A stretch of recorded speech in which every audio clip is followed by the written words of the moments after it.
Coming up, a new flavour of crisp and a dive into hypotheticals.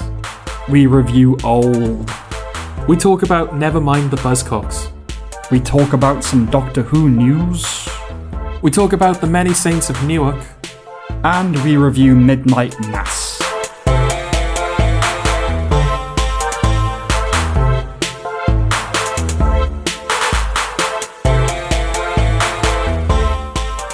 Hello and welcome back to the Funfiltered podcast. I am Sam and I am joined as ever by Jordan. Bit chipper for our Halloween episode. Oh, is it the Halloween episode? It's the Halloween one, yeah. Oh, I don't know anymore.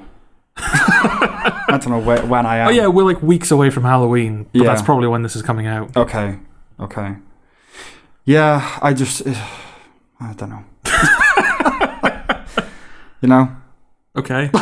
Been watching Never Mind the Buzzcocks, and I think on that, Bill Bailey says something, and Simon Amstel says to him, "Oh no, bear in mind, was 6 weeks. This is 6 weeks from now." And he goes, "Don't say stuff like that. Fucks with my head. Don't tell me I'm not now." And that's how I feel now about the podcast. It's like, oh, when is it? When is it supposed to be? I don't know anymore. Yeah.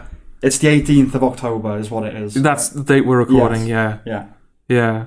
No, in fairness, I'm feeling a bit beshadowed, I suppose. Beshadowed. Yeah. Right. By news. I don't really... You know the IT Crowd episodes, the C-Parks episodes? For those who don't know, there's an episode of the IT Crowd where Roy is dating this girl, and it's going very well. And she says, "Look, you know that both my parents are dead. I feel like that's kind of hanging over the relationship, so... on this one occasion, I'm going to tell you exactly how they died, and then so long as you promise that we never talk about it again." And he's like, "Yeah, okay, of course." And she goes, "My parents died in a fire." "Oh, that's terrible." "Yeah, at a C-Parks."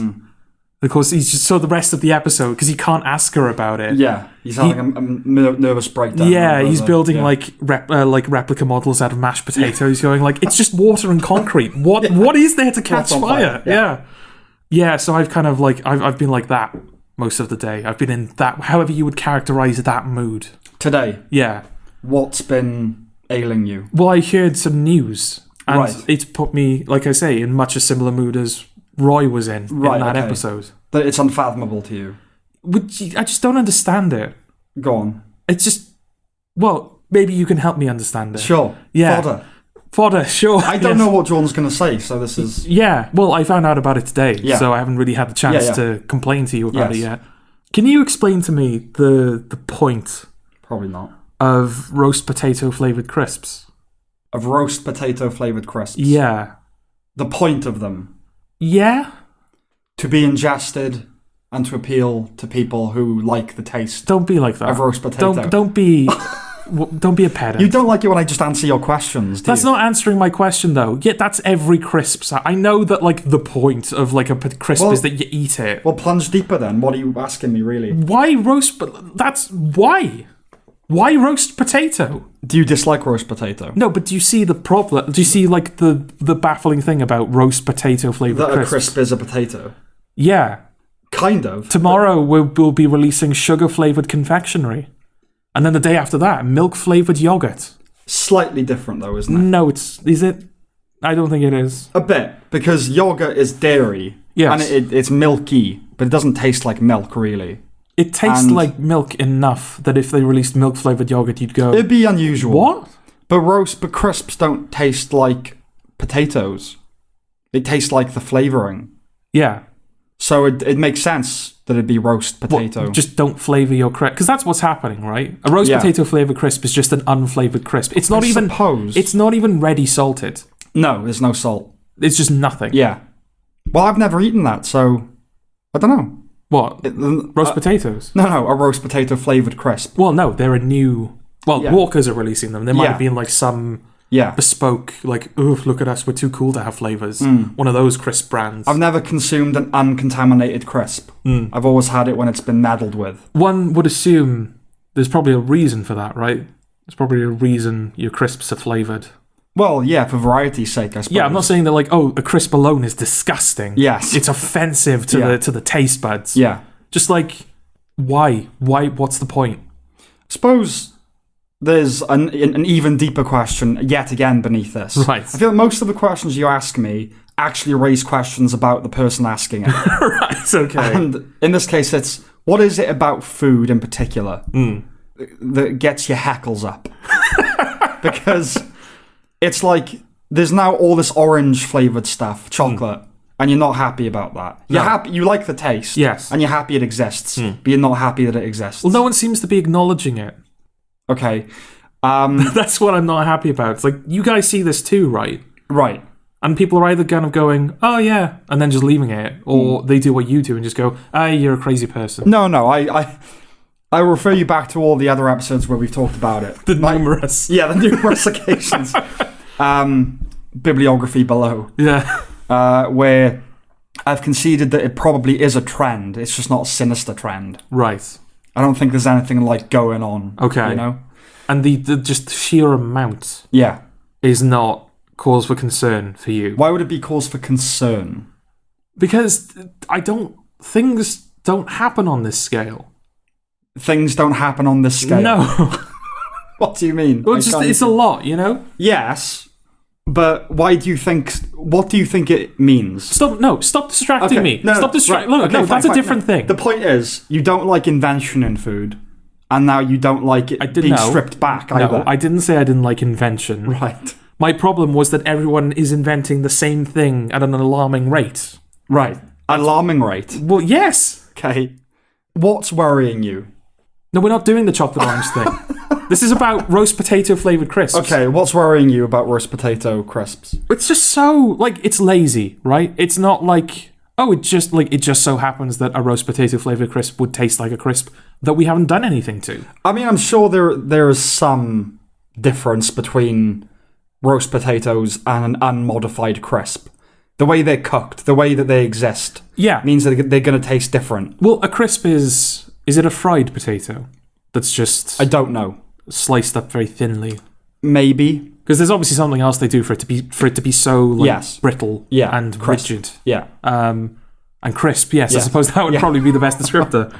But a roast potato, a fried potato, it's textural.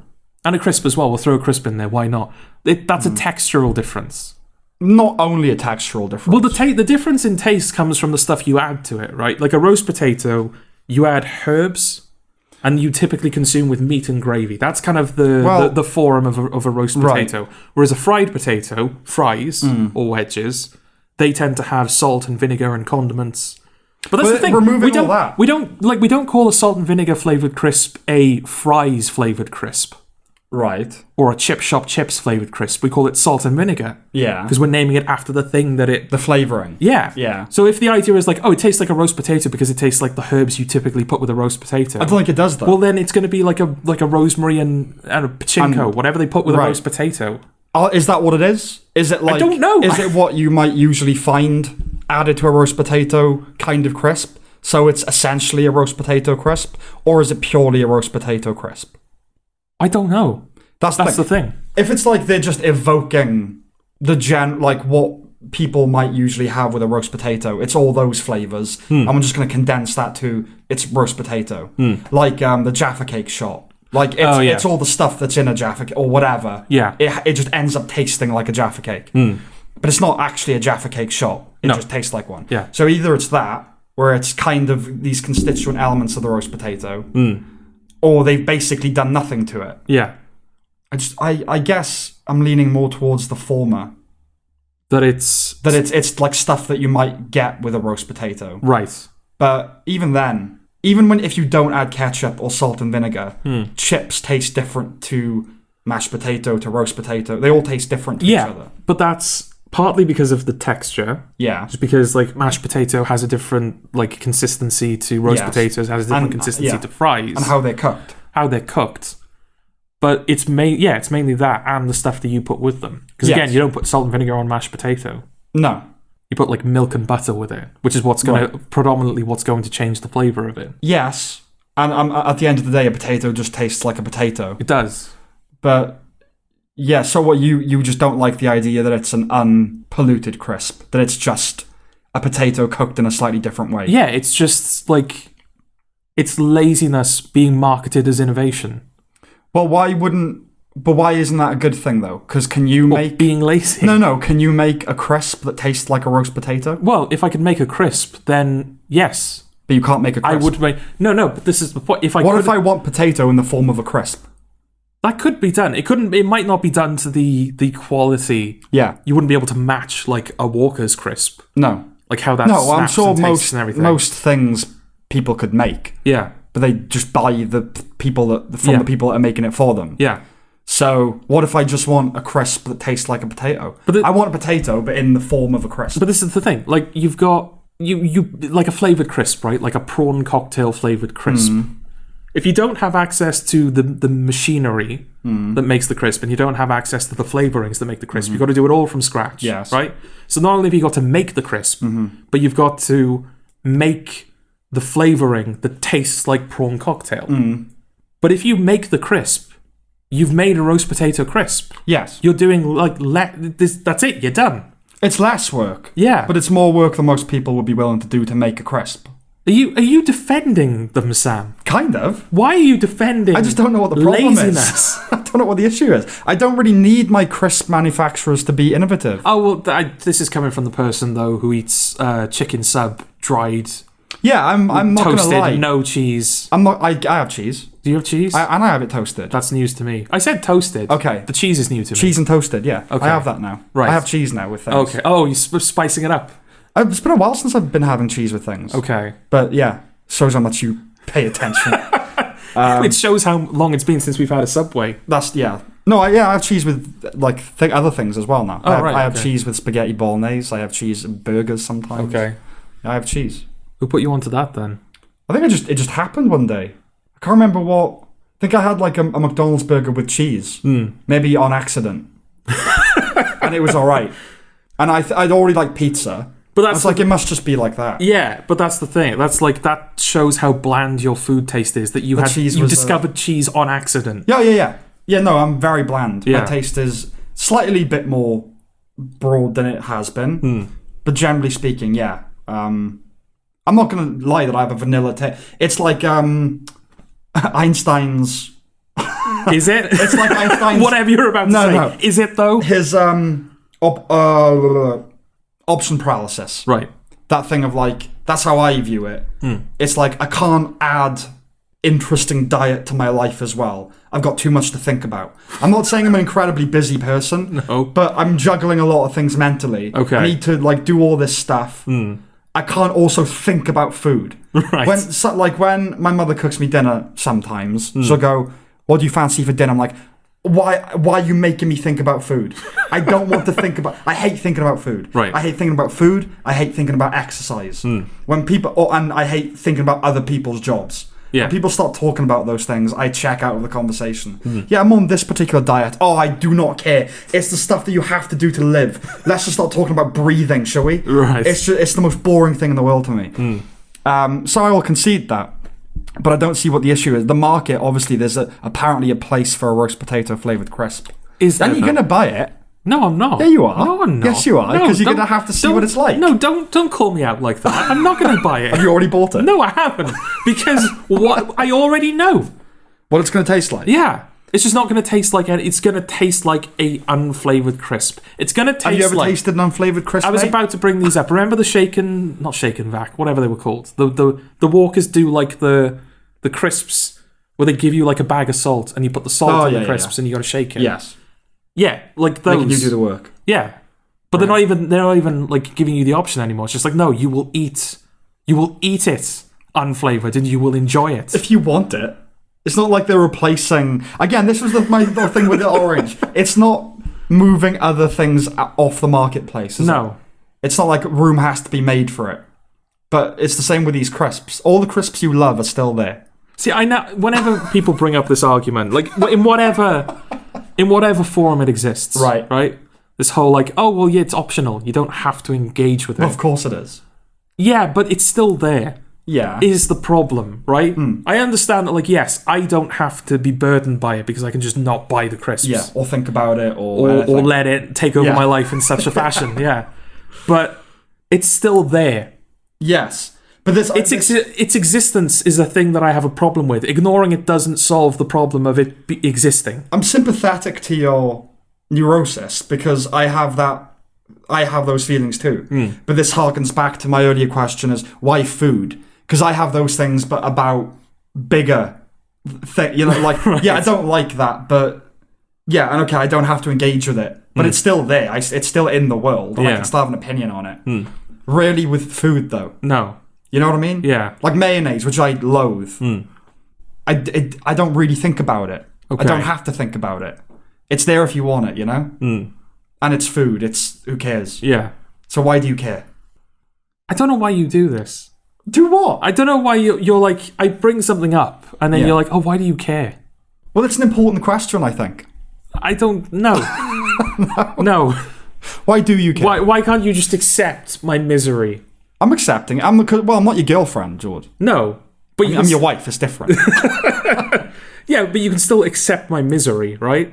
I've had to accept your misery. Yes. Yeah. Well, can you also enjoy it, please? I'm enjoying it. Okay. I just want to get to... What if you didn't have to be miserable, George? What if we could make that happen? That would be nice, but they keep doing things like making roast potato flavoured crisps. Yeah. So you're not going to buy them? I'm not going to buy them, no. I think you are. No, I'm not. I think you're going to buy them. I'm really not. I think you are. I'm not going to do that. If I wake up Christmas morning... Yeah. And there's a bag of roast potato flavoured crisps there. Yes. From like an anonymous... Yes. Like... You'll know it's me. I'll know it's you. Okay. I'm not going to be happy with you. And you will eat them because they're there. Well, they're there. They've been bought for me. It would be rude not to. But I'm not going... Yeah, that's one of the paradoxes, isn't it? It's not a paradox. It's just general politeness. It annoys you that you don't have to think about these things and yet they're there. But you have to eat it as well if it's there. It's an interesting thing, isn't it? No, not always. What wouldn't you eat if it was bought for you? I'm sure there's stuff, right? Freddo? Would you eat a Freddo if it was bought for you? No. You wouldn't? No.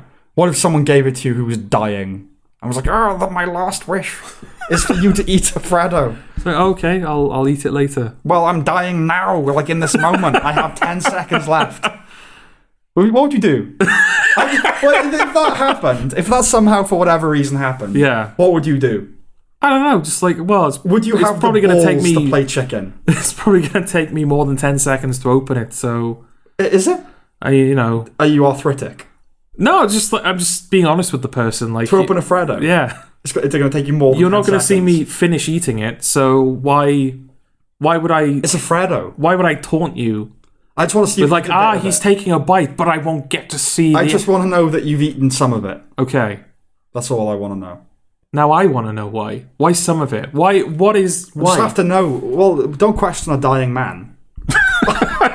It's my last wish. Does it matter why? It'd be nice to know, right? I don't have time to explain, unfortunately. It's in the will. It's in the will? It's in the note I left. Okay. Yeah, so you'll find out, but now all you need to know is that I want it. So what are you going to do? I'm not going to eat the Freddo. I just don't know how I'm going to broach that to the dying man. But it's happening now. Okay. It's happening now. Take this, Freddo. Take it, I'm dying. No, that's all right. Take it from me. Oh, I ate something on the way here. My last wish is for you to eat this Freddo. I have a minute left to live. You can wish for bigger things. But that's not achievable. It's achievable for you to eat the Freddo. It's really not, mate.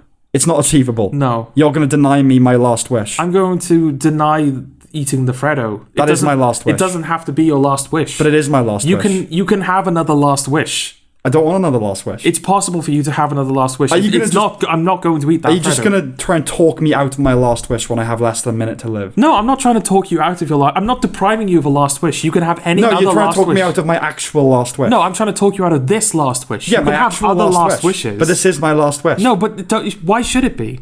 Why shouldn't it be? It's my wish. Why limit yourself like this? Would you say that to a kid who wanted to go to SeaWorld? Like, oh, mate, why don't you go to Disneyland, you fucking idiot? Well, he can go to SeaWorld. Yeah. But you can't make me eat a Freddo. But my last wish is for you to eat this Freddo. No. You're going to just let me die. You're going to stand there and watch me die, and you're not going to eat the Freddo. No, I'm trying to encourage you to dream bigger. Why would you encourage a person who has a minute left to live to dream bigger? Because why would they... What can they do? What can be done with the minute they have left? I don't know. I'd happily have a Twix. I don't want you to have a Twix, though. I want you to have a Freddo. There's more going on in the Twix as well. I don't have a Twix, though. It's more exciting. I don't have a Twix. You've got to deal with the reality on the ground. Okay. I don't have a Twix. What I have is a Freddo. Right. And I want you to eat it. I'm not... For reasons to later be determined. No. I don't want to eat the Freddo. Why wouldn't you eat the Freddo? Because I don't want to eat the Freddo. Why not? Because this is a cruel... No, I know why you don't want to eat the Freddo. Why Jordan doesn't want to eat the Freddo. Yeah. But in this context, you wouldn't... You I'm would still deny... Jordan in that context. Yeah, though. but you would deny...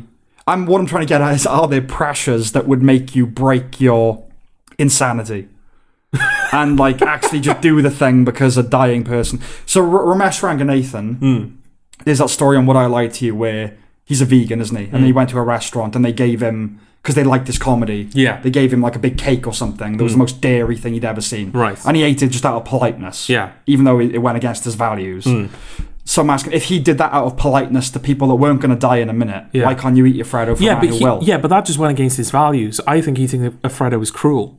How is that not a value? It's not a value. It's cruel. That is a value. Is it a value? Yeah, you've defined what a value is. Okay. I'm not doing a thing because I'm against it. Right. If you had said the truth, which is, I have like a psychological relationship with things like that. Yeah. That's an irrational psychological, a phobia. Okay. Then I go, okay, that's different than a value. Really? What? You, the dying man, would like, oh, I can't eat a Freddo because I'm irrationally like not okay with Freddos, and you go, oh, okay, fair enough. Well, now I am happy to die unfulfilled. As explanations go, it's the only one that's acceptable, isn't it? Because if the man is dying and you go, no, I'm against it ethically, go, I don't give a fuck. But if you go, no, I can't do it, then I'd have to accept it. But I did say I can't do it, and you were just like, no, but I want you to eat the Freddo. But you're saying because it's cruel. You didn't give me a reason before. You just said I can't do it. Yeah. So well, that's what you just said. You just said, oh, but no, seriously, I can't do it. Yes, but in the context of I have that phobic relationship with it. You just said I can't do it. Yeah. Usually, I think, would you agree that when people say I can't do it, it means I just won't. I just can't do it, I'm afraid. Well, you can. You just won't. You're just not going to do it. Right. But you didn't mean it that way. No, I meant it as in I won't. Okay, sure. So what would you say to the man now? Let's prepare you for the situation. So the man walks up to you. You're expecting it now because you're prepared for it. Okay. He goes, eat the Freddo. I'm going to die in a minute. It's my last wish. Do not try and talk me out of it. Okay. Eat the Freddo. Right. Go. What would you say? What would I say? Yeah. I wouldn't say anything. You just stare at him. No, I would take the Freddo from him and just like shove it in the catheter. You shove it in the catheter. What if he doesn't? I can't eat it now. What if he doesn't have a catheter? I don't know. What else do they have in hospitals? A blood bag? If you knew to a moral certainty that the man was going to die in a minute, would you do something as brazen as that? Shove it up his catheter. Yeah, or just like something. Well, yeah, he's not going to be like he's only going to be mad at me for the next minute. Yeah, that's rationally true, but that's not how people behave. No, yeah. So what would you do if you knew I was going to die in a minute? What would you do? You knew now that Simon's going to die at 1940. It's 1941. Yeah, I'm going to die at 1942. Okay, what would you do? You got a whole year. I'm the one being pedantic. So in this context, we're also back in time. It's 7:41 Yeah, PM. oh no, yeah, Freddos haven't been invented yet. So I can't eat a Freddo. It's 7:42 now. Okay. So it's 7:43. That's even further, but they didn't even have chocolate. Stop doing this. See, this thing, you've tried to cultivate the idea on this podcast that I'm the one that's bad with hypotheticals. Yes. And for all of our relationship, that was you. I would offer you a hypothetical question, and you would do your best to just not answer it. Yeah, so why is it that as soon as we started like recording ourselves, making like an audio record of ourselves, you started being the worst one for that thing? Projection, because you won't show who you really are on this podcast. That's why. No, it's not. Yes, it is. No, it's not. He's not like this. You're just being difficult. No, he's not like this, listeners. I swear, he's really different when he's off mic. He's actually just really boring. He's not like this. You're not like this, are you? Am I not? No. I feel like you're often frustrated with me. Oh, yeah. Yeah, that's true. Yeah. Yeah. In different ways, though. Right. No, so what would you do in the minute? If I was going to die in a minute, what would you do? I don't know. This is probably where I need your help to coach me through that minute. Would you panic? A bit. Would you be upset? Would you be what would be your dominant thing? Outside of, like, just learning that you're going to die in a minute. Yeah. Well, I mean, all of the emotions that would come with that, I think, is self-explanatory, right? Yes, but you've also got to remember that in your mind, it's only a minute. So Yeah. am I gonna waste a minute being shocked? How long can I be shocked for? What would you do? Well, I mean, we're back to the option paralysis thing as well, right? Yeah. Oh, we only have a minute. What the fuck do we do with that minute? Right. But what would you do? I wouldn't need a Freddo. No. That's over now. Oh, that's over. That's unresolved. Right, okay. You're not going to do it. Okay. No, I'm Good. sorry. I'm glad that it's been made clear enough for you. Obviously, it's difficult to try and hypotheticalize your mind into like being able to know that I was going to die in a minute. But let's just try and imagine that is the case. Right. What would you do? I'm telling you now I'm going to die in a minute. Yeah. And you know I'm telling the truth. Okay. What do you do? I really don't know. Yeah. Just like It's interesting, isn't it? talk, I guess. About what? What would you say to me? I don't know. Yeah. I feel like I would just talk to you. About nothing. Yeah. Just like, okay, well, there's nothing we can do. It's not like, oh, we're going to watch The Social Network one last time. No. Or we're going to listen to because we're not even going to listen to the songs that, like, you know, you've worked on. No. We can't even listen to a complete song. Right, yes. Maybe not even Nuclear War on the Dance Floor. We can't even listen. So sad. I'm so sad. We could get that in. Yeah, we could get that in. You would want that to be your last song, though? So sad. Prophetic. Not prophetic. Appropriate. Appropriate, yeah. And it's not miserable either. It's saying so sad, but the song isn't. But it's actually funny. It's a joke song. It's a joke song. Yeah. So you're going out on a joke. Yeah. Yeah. Yep. Leave this life as you came in. Exactly. That's a punchline. Yeah, I'm just trying to think of... Because obviously now you've adjusted to the idea. So you're thinking, oh, I would just talk to you. But in the moment, you would panic. You would be upset. I hope. Oh God! If you're going about like the literal play-by-play, like taking it through second by second, most of that minute is just me going to be in shock. Yeah. Just not panicking, being upset, feeling powerless. But the question is that mediated by the knowledge that... But it's a minute. So I can't just like sit here and freak out. It's his last minute. Yeah. What do you do for a last minute? What do you do? Yeah. It's an interesting thing to think about. Is it? I don't know if it has any upshots. Well, I say, is it? It is interesting, but like... Yeah, there's no practical thing to be taken from it. I doubt we're ever going to be in that situation. I would hope not. Nevertheless. Could happen. It could. I could have a loaded gun and go, Jordan, I'm going to shoot myself in a minute. What are you going to do? Well, in that instance, because you just try and stop me. Yeah, because I know the... because it is stoppable, technically speaking. But if you come toward me, I'll do it now. So you just got to sit there for a minute. Well, I'll sit here for a minute then. I won't approach you. Yes, but then I'm just going to do it in a minute. Well, no, I'll talk you down. You're trying to talk me down in a minute? Yeah, because that's like, okay, it is stoppable. Okay, let's try and go through that then. Okay. Right, I've got the gun to my head now, okay? Right. I'm going to kill myself in a minute, Jord. Yeah. If you come near me, I'm gonna shoot you and then myself. Okay. So stay where you are, okay? Okay. I just want you to watch me die. Right. Okay? Okay. Cheers. It's all right. Oh, what's that? I'm not going to fall for that. You're not going to fall for that. Ooh, okay. Well, that was my arsenal. That's me done. Okay. Is that the end of that? I mean, whatever that was? Yeah. I don't even know how we're going to explain what that is. Right. Okay. What was that conversation? Oh, I don't know. Yeah. And also, it's too early for this. I was going to say this is the conversation you isolate. Yeah, it's like the rest of the podcast. It's not even worth it. No, and we started with it. Yeah, we're gonna have to claw our way back up. Well, from me this. stupidly thinking like, oh, the existence of roast potato crisps. That's like 5 minutes, right? Well, another thing about that actually, on the XFM show, Gervais tells this story of a friend of his who. Like he left his keys in the house and he locked himself out. And he phoned the guy to come sort it out. And he said, I can see my keys, literally, I can see my keys right there. Going, yeah, we'll come and get them for you. And he said, how much? And it was like an extortionate price. And he said, so I'm going to pay you 70 quid or whatever. You're going to come here with a bent coat hanger and pick my keys up, and I'm going to pay you 70 quid. And he went, do you have a bent coat hanger, mate?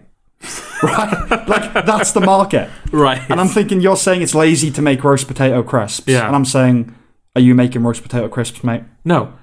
But given the option, if it was like, Jordan, you now possess the capacity to make crisps. But you do possess the capacity to make crisps. Okay, Jordan, you've now been shown how you possess the capacity to make crisps. Yeah. I don't think I would ever make a roast potato flavoured crisp. But some people would. Are there enough people, though? We're going to find out.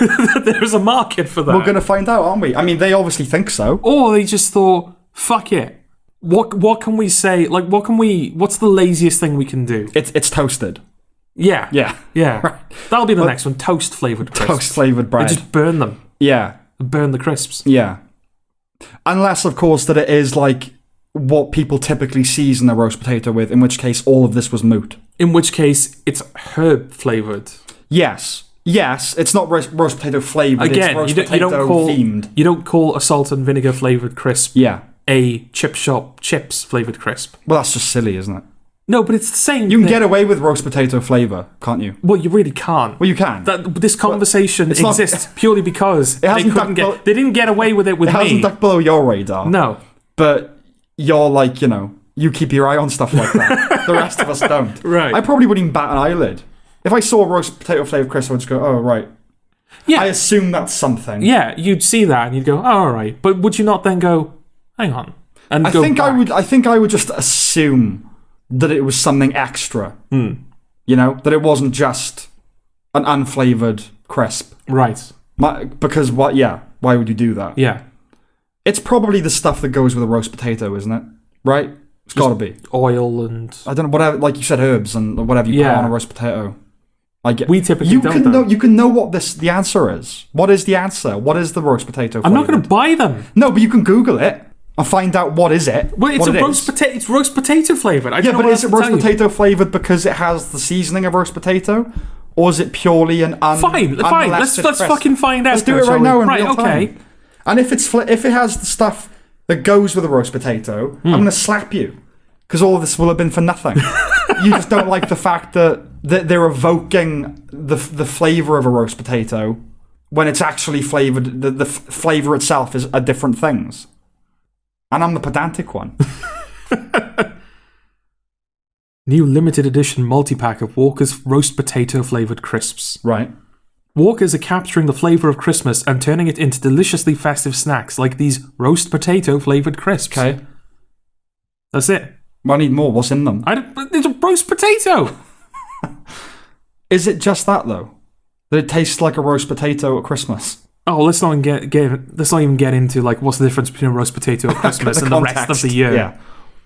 What's a Halloween roast potato crisp? Well, there is no Halloween roast potato. It's just not happening. No, Easter flavoured roast. Yeah, you have roast potatoes at Easter, right? What about just general Sunday roast potato We crisp? do. I don't know if that's like exclusively a British thing.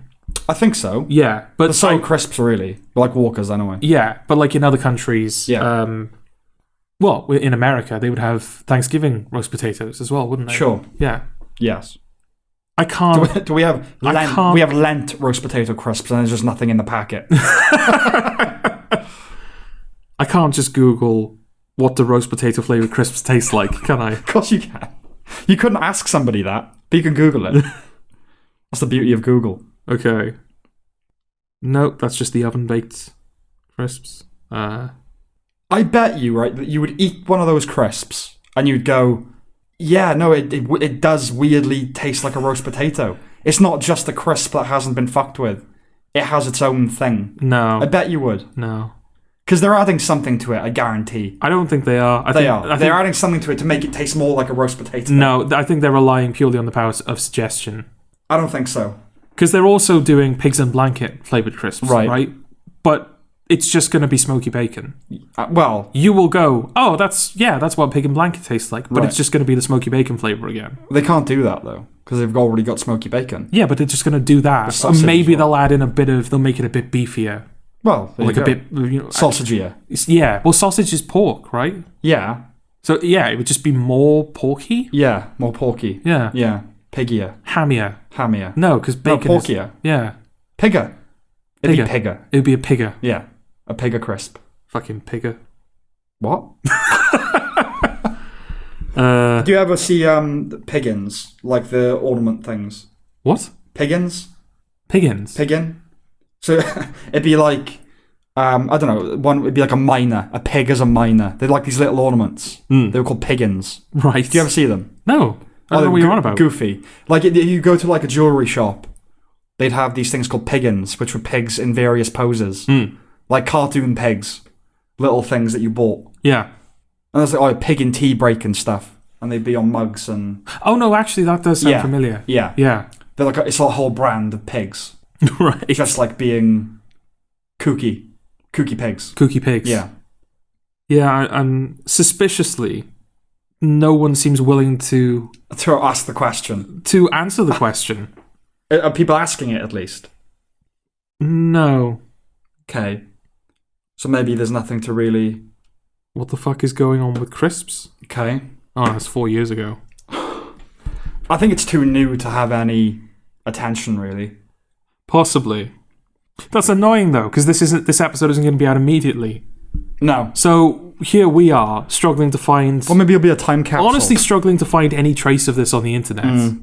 And people are going to be listening to this episode, and they're going to Google roast potato crisps, and the first thing that's going to come up is like the public outcry. I honestly the 20 million strong protest of like, and they're like, why did they not find this? I just don't think people care, right? I don't think anybody cares. I think that the kind of people who care about food to this extent, right, don't eat crap. Okay. Do you know what I mean? Well, then who is it for? Who are they appealing to? What? Who do the crisps appeal to? Yeah. Or people who eat crisps? Just normal people that eat crisps that don't think about it. Right. What point are you making? What am I missing? I'm making the point that the reason that there's probably nothing on the internet, and probably won't be, is because most people, the kind of people who care about food generally, probably don't eat Walker's crisps. You know? It's either like, oh, what are the vegan options for XYZ? Or it's, what are the new things on offer? It's not, oh, what are Walker's up to? Because they're for us, they're for the proles. Right. So why would we ask questions about it? It's just a roast potato flavoured crisp. And that's exactly why we need to start asking questions. Is it? Yeah. We need to stop making them think of us as just cattle. Okay. That will accept whatever flavourless... You're the Citizen Smith of crisps, trough they throw at us. Okay. Trough? Is that even the right descriptor? Throwing troughs at us. Yeah. That would be heavy. Flavourless trough. Yeah. Tripe. Flavourless tripe that they throw at us. Yeah. Because tripe can work... Like, that's a thing, but it's also like a... Yes. Yeah. I'm not finding anything... It's also derogative. Yeah. The only thing I'm finding is that apparently Marks & Spencer's did a baked potato flavoured crisp once, and that kind of tasted slightly buttery. I think, I think in maybe, if this catches on, in 50 years, you'll replace Shay on the t-shirt. you're the Che Guevara of crisps, which I think is the title of the episode. The documentary opens. It started with the chocolate orange. We didn't see it at first. Exactly. Yeah. Yeah, killed by the authorities in Bolivia. His body was cut up and buried in different places around the world so that his corpse couldn't become a shrine. Yeah. Okay. Well, we didn't resolve that, but there's nothing to resolve, I don't think, really. Well, there is. We just don't have the the audience or the resources to rock up to Walker's HQ and be like, "Hey, yeah, what are you doing? You did." Yeah. Should we do a film review? Okay. Which review are we filming? Film are we reviewing? Should we review Old? Well, it is a film review. It's okay. We missed Old, right? Yes. It came out 2021. I'm not quite sure when. I think like summery-ish time. Yeah. It just didn't get around to it because didn't get good reviews. No, I had no intention of watching it. No, nor did I. Yeah. And then I think we were all sitting down as a family to have a dinner, and they put on Old because it popped up on Netflix or something. So obviously it got watched. And I didn't know what it was at first, so I just saw this one and I thought, oh, it's just one of those like trashy like Netflix films that you see every now and again that like it's The day it comes out, it's in like the top 10, and then it just disappears forever. Yeah. There's no sign of it after that. Mm-hmm. And then it became clear as I was watching, like, oh, this is that film Old that I heard about. Yes. I continued to watch it. Yeah. And I messaged you, like, have you seen Old? Yeah. Because, dear God. Well, I think you said that, and I said, should I watch it? Yeah. And No, I didn't want to, because I'd already seen it. Yeah. So we weren't going to be watching it together. Yeah. I think that's what I said, is I regret actually seeing this, because this would have been a brilliant let's watch it together film. Yeah. Right, yes. Just so we can experience the agony together. Yeah. And I didn't want to put you through it alone. No. But you decided to. I did. Yeah, I watched it. Yeah. Do you agree? What, of how crap it is? Yeah. Yeah. Yeah, it is. It's terrible. It's so bad that it's worthy of mention. Yeah. Which is sort of why we're bringing it up now. Yeah. It's just, it's like it wasn't made by a human being. There is certainly that. Yeah. It's like it wasn't made...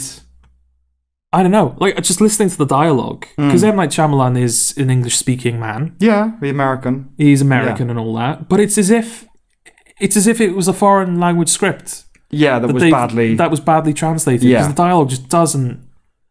It's just not plausible. No. Well, I think I said to you, I confess that I don't have an ear for how children talk to each other. But nor does M. Night Shyamalan. Nor does M. Night Shyamalan, yeah. And then I confess I probably don't have the best ear for how spouses talk to each other. Yeah. But nor does M. Night Shyamalan. No.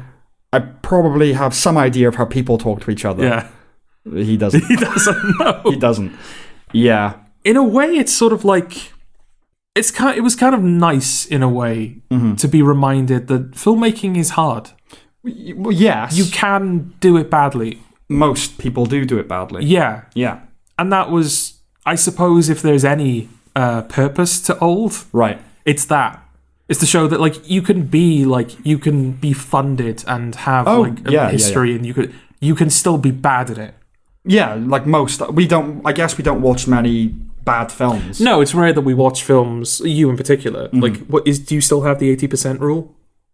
No. No? It's kind of dipped to 70. Okay. Yeah. Because I've seen a few things that I've liked quite a lot that were in the 70s. Okay. So yeah, it's like 70, 75 now is sort of the cut-off. So 70%. If it's under 70%, you probably won't watch it. And it's not that I like place all my faith into the Rotten Tomato score. It's just that I need to go off something. Yeah. And what am I going to... I can't just watch whatever I want to. Yeah, so it's not that I really stand by the Rotten Tomato system of doing it. It's just, it's my way of doing it. Yeah. You know? It's because generally, it's imperfect, but generally speaking, it's a fair metric. Yeah. Like, anything that's woke gets a higher percentage than it should, etc.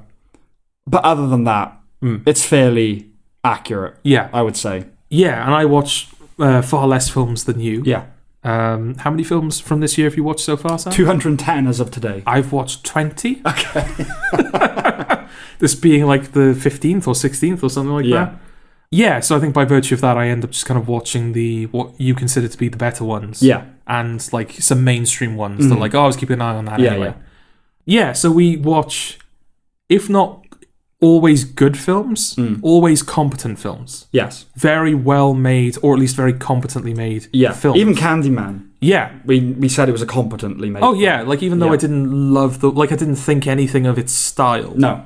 I wouldn't deny that it's well made. Yes. Old is not well made. No, it's not. It's really not. No. And that's what's like baffling. It's not just like badly written, because that's how films are bad. When you get to a certain level, that's how films are bad, right? Yeah. They're just badly written or badly performed. Yes. You don't see a film, generally speaking, you don't, I mean, I know like DC films in recent years, they've been unfinished, so they've had like bad editing or just like incomprehensibly, like the way it's put together, it's like, I don't understand this. Yes. Yeah. Old has like bad editing. Yeah. It's on both, like, it just cuts between scenes and there's like, there's no like temporal or geographical consistency. Yeah. There's like I think there's like a scene where they're in a cave talking to each other, and then it cuts to the kid like standing stock still on the beach, like he's frozen. Yeah. And the camera is just like fucking spazzing out in front of him. Yeah. Just like running away and running back. Like, what's going on? Yeah. And then after like a minute, someone tags him, and then they freeze, and then it's, oh, like, so they're playing a game. Yeah. But it's just like, no... I don't know whether it was supposed to be like, oh, we'll make it kind of like unsettling. Yeah, I don't know whether he thought like making it disjointed would kind of add to its sense of unease. Yeah. But it just looks like a badly made film. It does. Well, you just think a good script can be ruined by bad editing, by bad acting, whatever. Yeah. A bad script can't be saved by anything. No. It doesn't matter. Okay, maybe there are some films where the script is fucking dreadful, but there's an actor really trying. But they can't make it a good film. No. You can't have a bad script and a good film. That's like the one rule. I think like the example that I think a lot of people would bring up is Star Wars, right? That was like just like a nothing film. Like, this is not going to do well. But it's a film that was like once edited and once scored. Yes. It became this like, oh my god, this Star Wars thing is amazing. Star Wars is the most overrated film of all time. I can't think of a more overrated film than Star Wars. Okay. It's not a bad film. No. But for the reputation it has, it inspired a whole generation of filmmakers. But we have to thank for that, I guess. If you saw it when you were a kid, it was like a big thing. Yeah. But it's not a brilliant film by any stretch of the imagination. Maybe it needs more time, but Zack Snyder's Justice League, just the overwhelming positivity that is. Yeah, but not by people who matter. Right. Like, the critics gave it a relatively good treatment. Yeah. But like that, for a while, that was in the top 100 of the year. And it slipped out a while ago and it hasn't come back. Like, right, okay. It's not going to be... Oh yeah, this wasn't me saying, oh no, this is like serious competition for Star Wars is most overrated. I'm just wondering if there's like a more modern example. Oh, right, okay.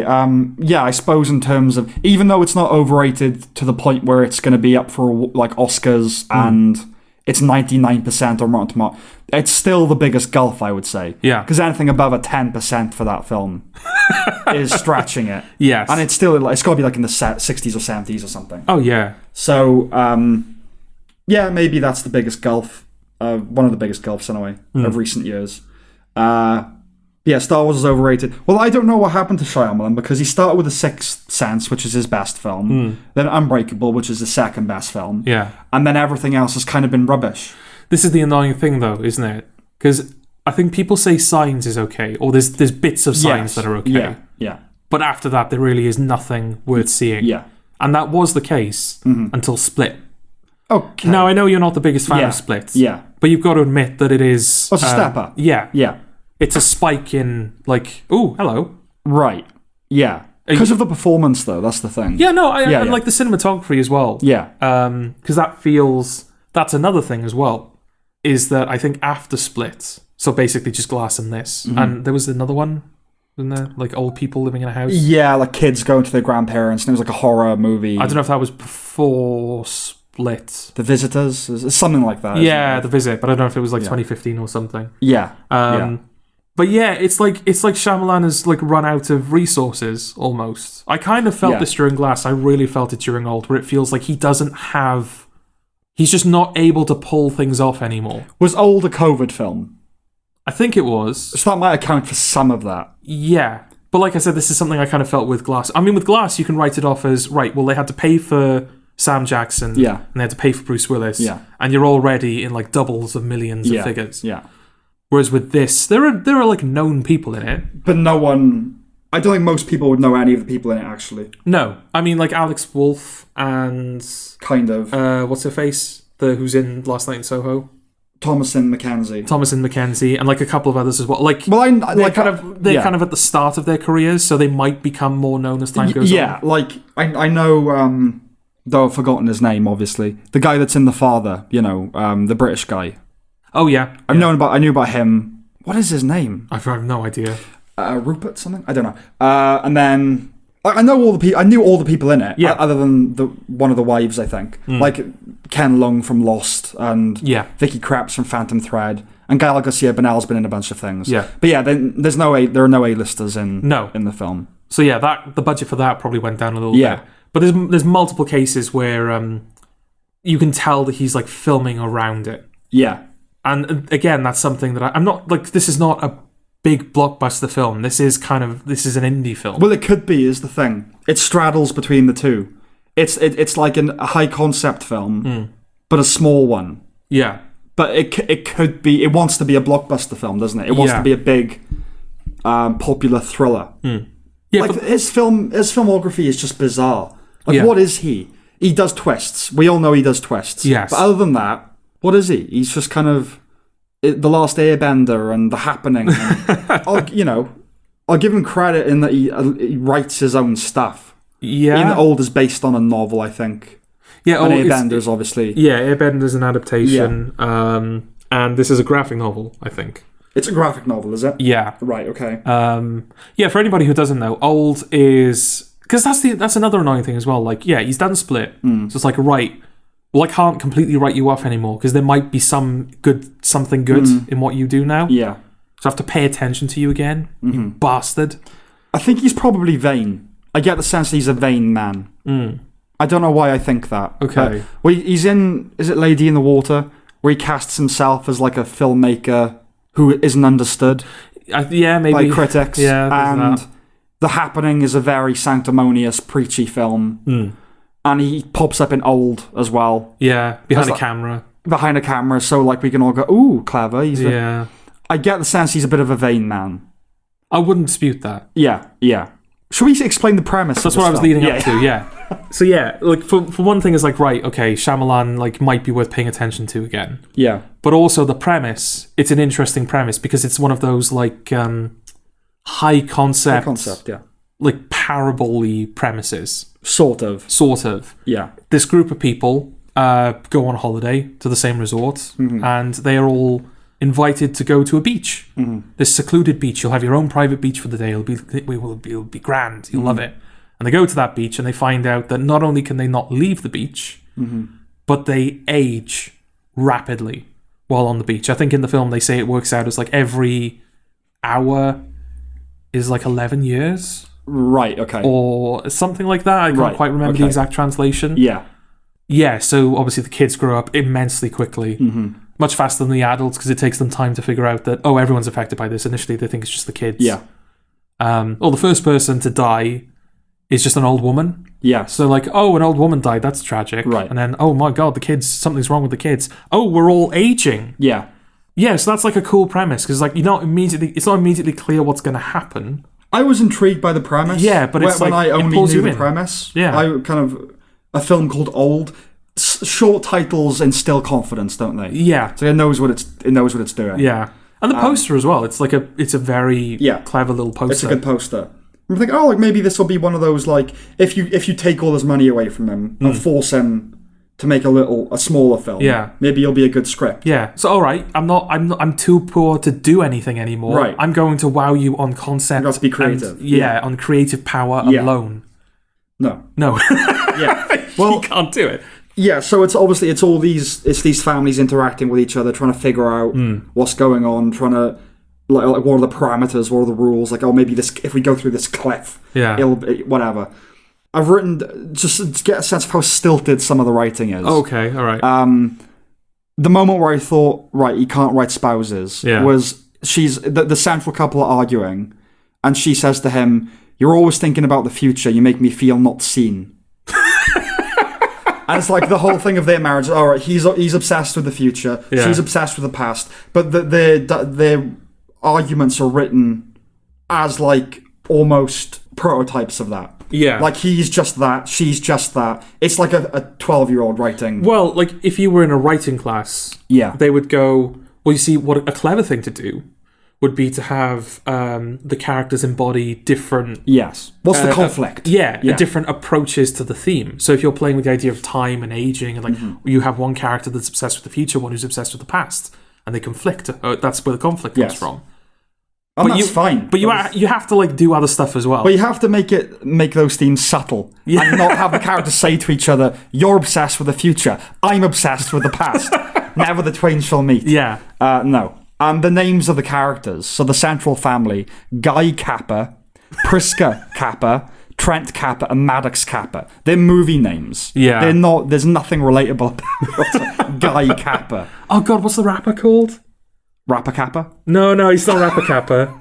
Although he should be. Yeah. All rappers from now on should be called Rapper Kappa. I can't remember the rapper's name. Mid-size sedan? That's his name? Yeah. Right. I don't know. Because, I think like the girl at one point goes, "Oh my god, mid-sized sedan." Right. And I think you're supposed to go, "What is she on about?" Right. And then she points at a black man and goes, "Mid-sized sedan." Right, okay. Well, there's that other character who's... Is it the British guy that's the actuary for the insurance company? Oh, no, that's Ken Lung, is that? Yeah. He's an actuary, so everything is viewed through that prism. Everything he says is spoken through the prism. There's like, we're on a beach with 2 dead bodies. That's a statistical impossibility. And I'm sitting there thinking, no, actually, mate, it's statistically unlikely. Yeah. It's not a statistical impossibility. What are you talking about? What kind of actuary, But like, it's that thing where the character does this, so everything they say is that. Yeah. It's like it's not a bad reflex on like a foundational level, but then you build everything around that. You don't just make it... What the character is informs what they say. It isn't only what they say. Exactly, yeah. Did you like anything about it? No. I liked one thing, but not the actual execution. Okay. I liked it on paper. And that's the kind of motif of the swiveling camera as a device for revealing the passage of time. Oh, right, okay. But like... just as an idea, purely as an idea. Yeah. It doesn't have any effect in the film. Again, though, that's just another one of those, you know what would be good here? What would be the good thing to do? Would be to do blah, blah, blah. Yeah. It just so happened that because it's a camera movement, it doesn't require subtlety or, like, you don't have to work it in. You can just do it. Yeah. But it's one of those, again, it's like, it's just me hypothesizing in my head about what could be done with that. Like, you establish that motif and then you use it as a red herring later. Like, nothing has changed. You know what I mean? Or something like that. Yeah. It never stops feeling like a gimmick. No. Never. It never settles into its premise, I don't think. No. It's not entirely clear. Trying to meet the film on its terms now. It's not entirely clear what it wants to be, right? Right. I don't know if this is a problem with the source material, because I haven't read the source material. I think he changed it. The ending. Okay, because I was going to say, had he not changed the source material, he should have. I'm fairly sure that the source material leaves ambiguous the nature of what's going on. Yeah. It's they're on a beach, they're getting old, doesn't matter why. It's what happens as a result of that. It's the consequences. That's the story. Yeah. Not an actual explanation. But that's it. Well, we'll get to we'll get to the twist, because that's the Shyamalan thing. Yeah. So you end with the twist. Yes. Right. Like if the idea was that he was being the twist is we were dead inside the whole time.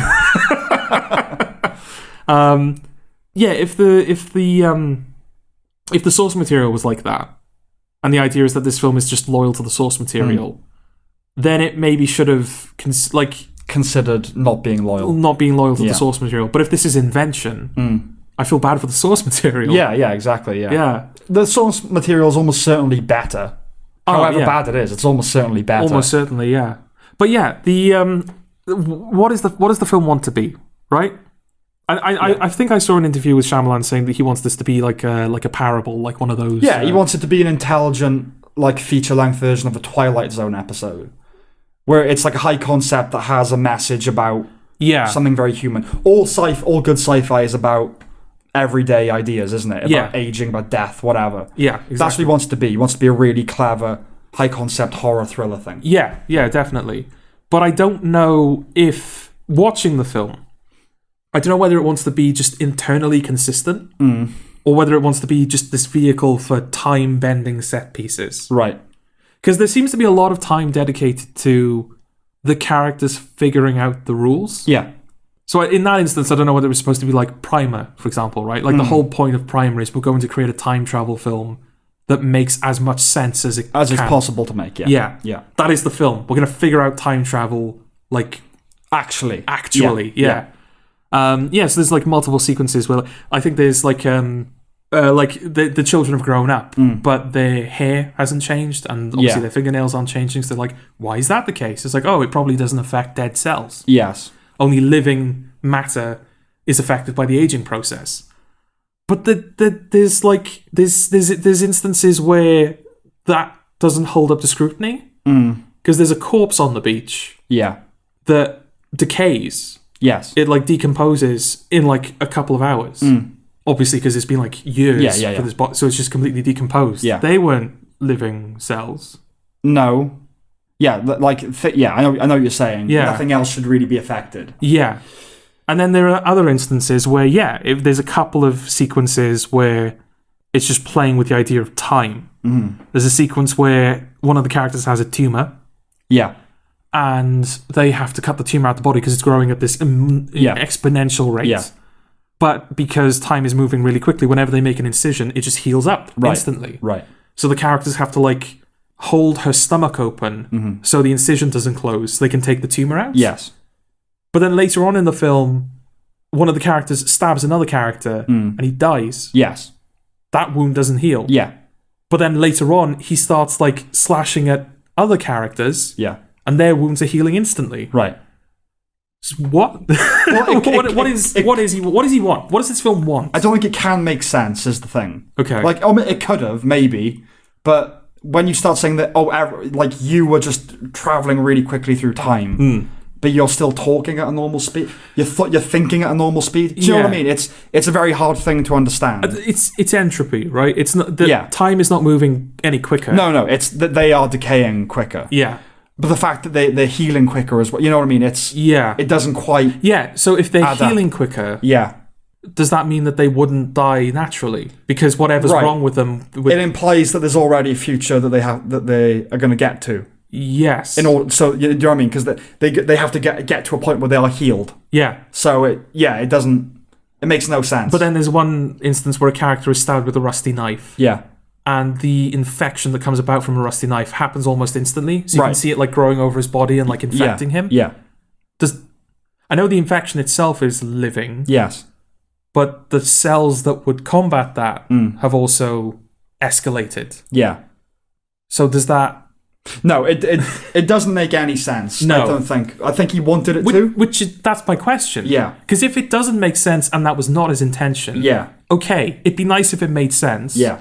But okay, that's not what you wanted. You wanted to do the time-bending set pieces. Right. But it does feel like he's trying to be internally consistent. He is. He wants to have both, doesn't he? He wants to be like Nolan. Like, it's exciting, but also it's logical or whatever. Yeah. I think that the reason the film feels so weird and kind of the fundamental problem with it, when you strip it all away, is that it's characters that are kind of that he wants them to behave rationally, like normal people would naturally to those circumstances, but the dialogue and the filmmaking is so stilted that it makes it weird.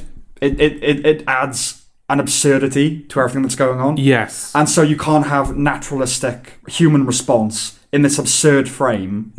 And that's why the film feels so bizarre. Yeah. And just nothing really. So I think he wanted his cake and to eat it as well. He wanted it to be dazzling and exciting, but also to hold up the scrutiny. Yeah. And he gets neither. He gets neither. No. But, nails neither. Yeah. I feel like we have to address the baby. Okay. Yeah. Go on. What's going on there? What's that about? Yeah. So the kids are growing up very quickly, right? And there are two sets of kids. Yes. There's the brother and the sister of the main family, and then there's also a young girl with a different family. Yeah. Obviously, they're all growing up very quickly, and the son of the of the main family and the girl of the other family, they do the sex. Yes. Bear in mind that the boy was like 8 and the girl's like 6. Yeah. Actually. Yeah. Yeah. I suppose it depends how you define actually. Because their brains aren't changing. No. Is it? Right. Again, it's that thing of like, are their thoughts occurring at the same rate? Yeah. Because if their thoughts are occurring at the same rate, then they're 8-year-olds fucking each other. They're like man babies, man children. Yeah. But so is it just presumably as part of the aging process, their hormones are going to activate, and that's why what has happened has happened. They're horny 8-year-olds. Yeah. Yeah. But that's the thing, they are children. Because I think in that moment, the reaction of the adults, it's clear that the film wants you to remember these are children. Yeah. Doesn't matter that they're in teenage bodies. Yeah. This is an 8-year-old and a 6-year-old who have just had sex, and now the 6-year-old is pregnant. Yes. And she's about to give birth. Yes. Like, her entire pregnancy takes 20 minutes. Yeah. So they do it. They do like a birthing sequence. Yeah. On the beach. Again, with kind of like that rotating camera. Is that the sequence? Because there's a dog, right? Yeah. There's a dog on the beach, and if you go in knowing the premise, you're like, right, the dog's going to die. Yes. The dog's probably going to be the first thing to die. Yeah. And they're going to be like, oh, why is the dog dead? And then things happen. So the dog is just like, you see him like once, and then he kind of disappears. And then, this like, all of this anarchy is happening as they're coaching this 6-year-old through giving birth. Yeah. And then off screen you hear, the dog died! Yeah. Yes. Just throwing that in there. Yeah, that's funny though. It's very funny. Like, oh, I forgot. Yeah. Exactly. By the way. I think that's one of the examples, that's a good example of, it feels like he's being choked for resources. Yeah. You can film a dog dying. Yes. You can show it die, or you can show it after death. Like, there's a way of doing that. Yeah. Just having a character shout off screen while something else is happening, it's dead now, and you don't even see the corpse. Do you think it was he forgot about it, right? So it's literally like an insert, or it was a misjudged way of trying to add to the hectic, like, oh, everything's fucking going wrong now. Yeah. The dog died, she's now, like, her skin is falling off her. Do you think it was that? Like, because it's just funny. So I'm going, oh, the dog died. Oh, no. It's just funny. Maybe it was intentional. Maybe it was his idea of, like, right, this is actually quite a nasty scene. Yeah. Not horrible, not creepy, not like, ugh. No. It's just nasty. The whole idea of it. On the page, you don't feel anything when you're watching it. I didn't, anyway. No, I felt like, I wasn't like disgusted or repulsed at what was happening. More at the idea that like Shyamalan did that. Right, okay. Because he must have, like, you can't, again, it might be in the source material, in which case he's like, oh, I'm going to do the source material. But I don't know whether it's one of those instances, it's like, oh yeah, this is going to be one of those scenes that people talk about. Okay. Know? I'm not disgusted by the idea of it, because I think if you're going to do a film with that premise, that's a good idea. Of like children that want to have sex with each other. But it's for a darker film. It's for a more horrific film. But yes, it's certainly for a darker film. My only point with the dog was going to be like, because it's quite a nasty scene that's happening. Do you think it was intentional levity? I'm not saying that it's a thing he did successfully, but like, is he actually like, right, I need to like lighten it up a bit, so I'm going to have to say the dog died. Is there any levity in the film? I don't think there is. Intentional levity? No. No, I really don't think there is. It's probably not. No. Yeah.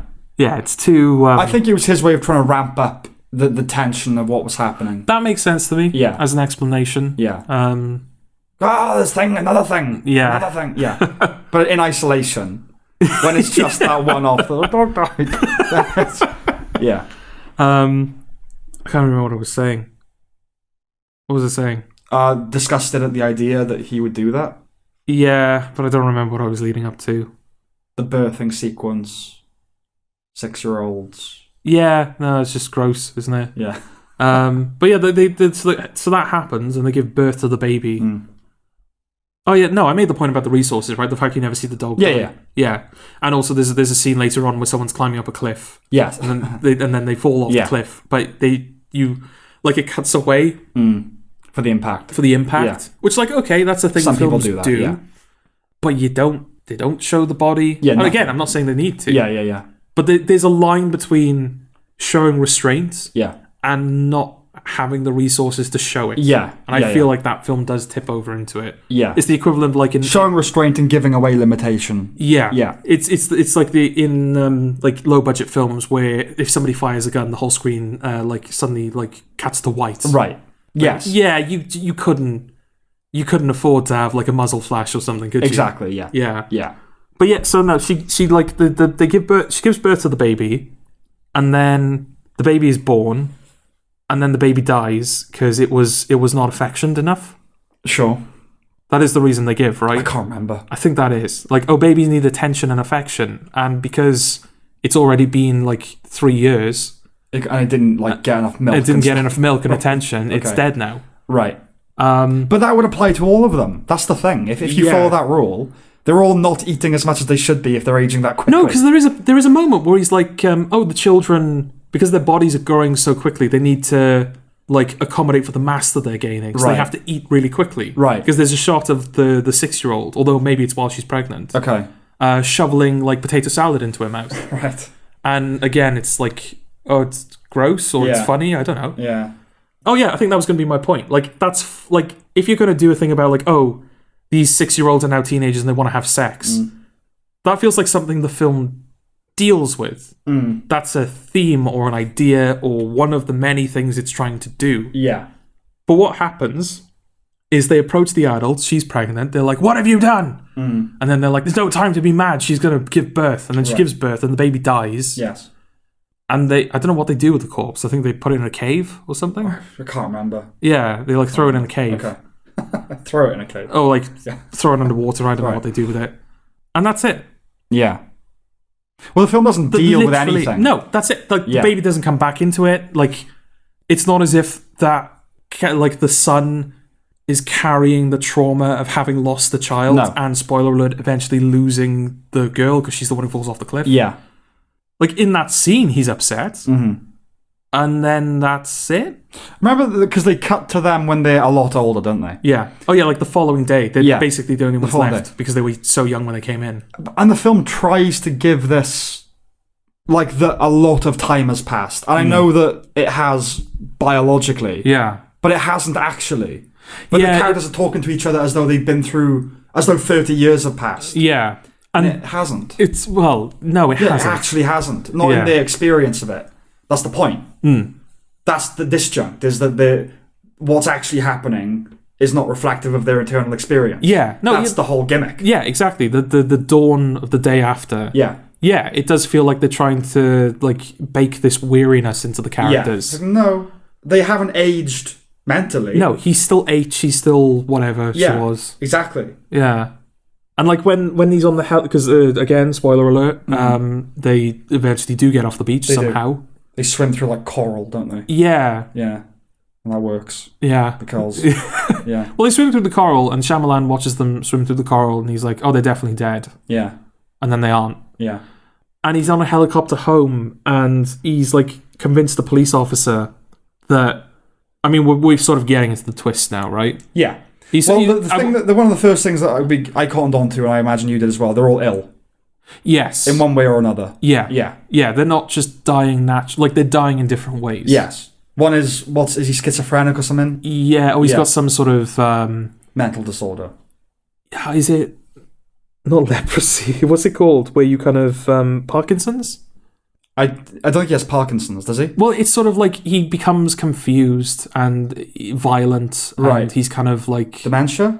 Dementia, I suppose, okay. Yeah, we're sort of like he's... Yeah, he has early onset dementia, doesn't he? Yeah. Oh yeah, that's another thing as well. Like you're talking about the Doctor character now. Yes. Yeah, like all through the film, he's like, what's that film with those 2 actors in it? And he's particularly bad. I like him as well. But, but like, it's just randomly. Yeah.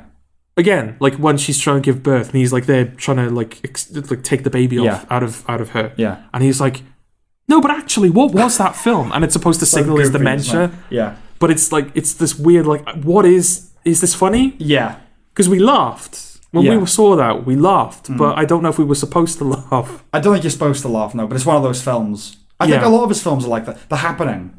That Mark Wahlberg thing of, no, not at all. Yeah. That's funny. Yeah, it is. But it's not meant to be.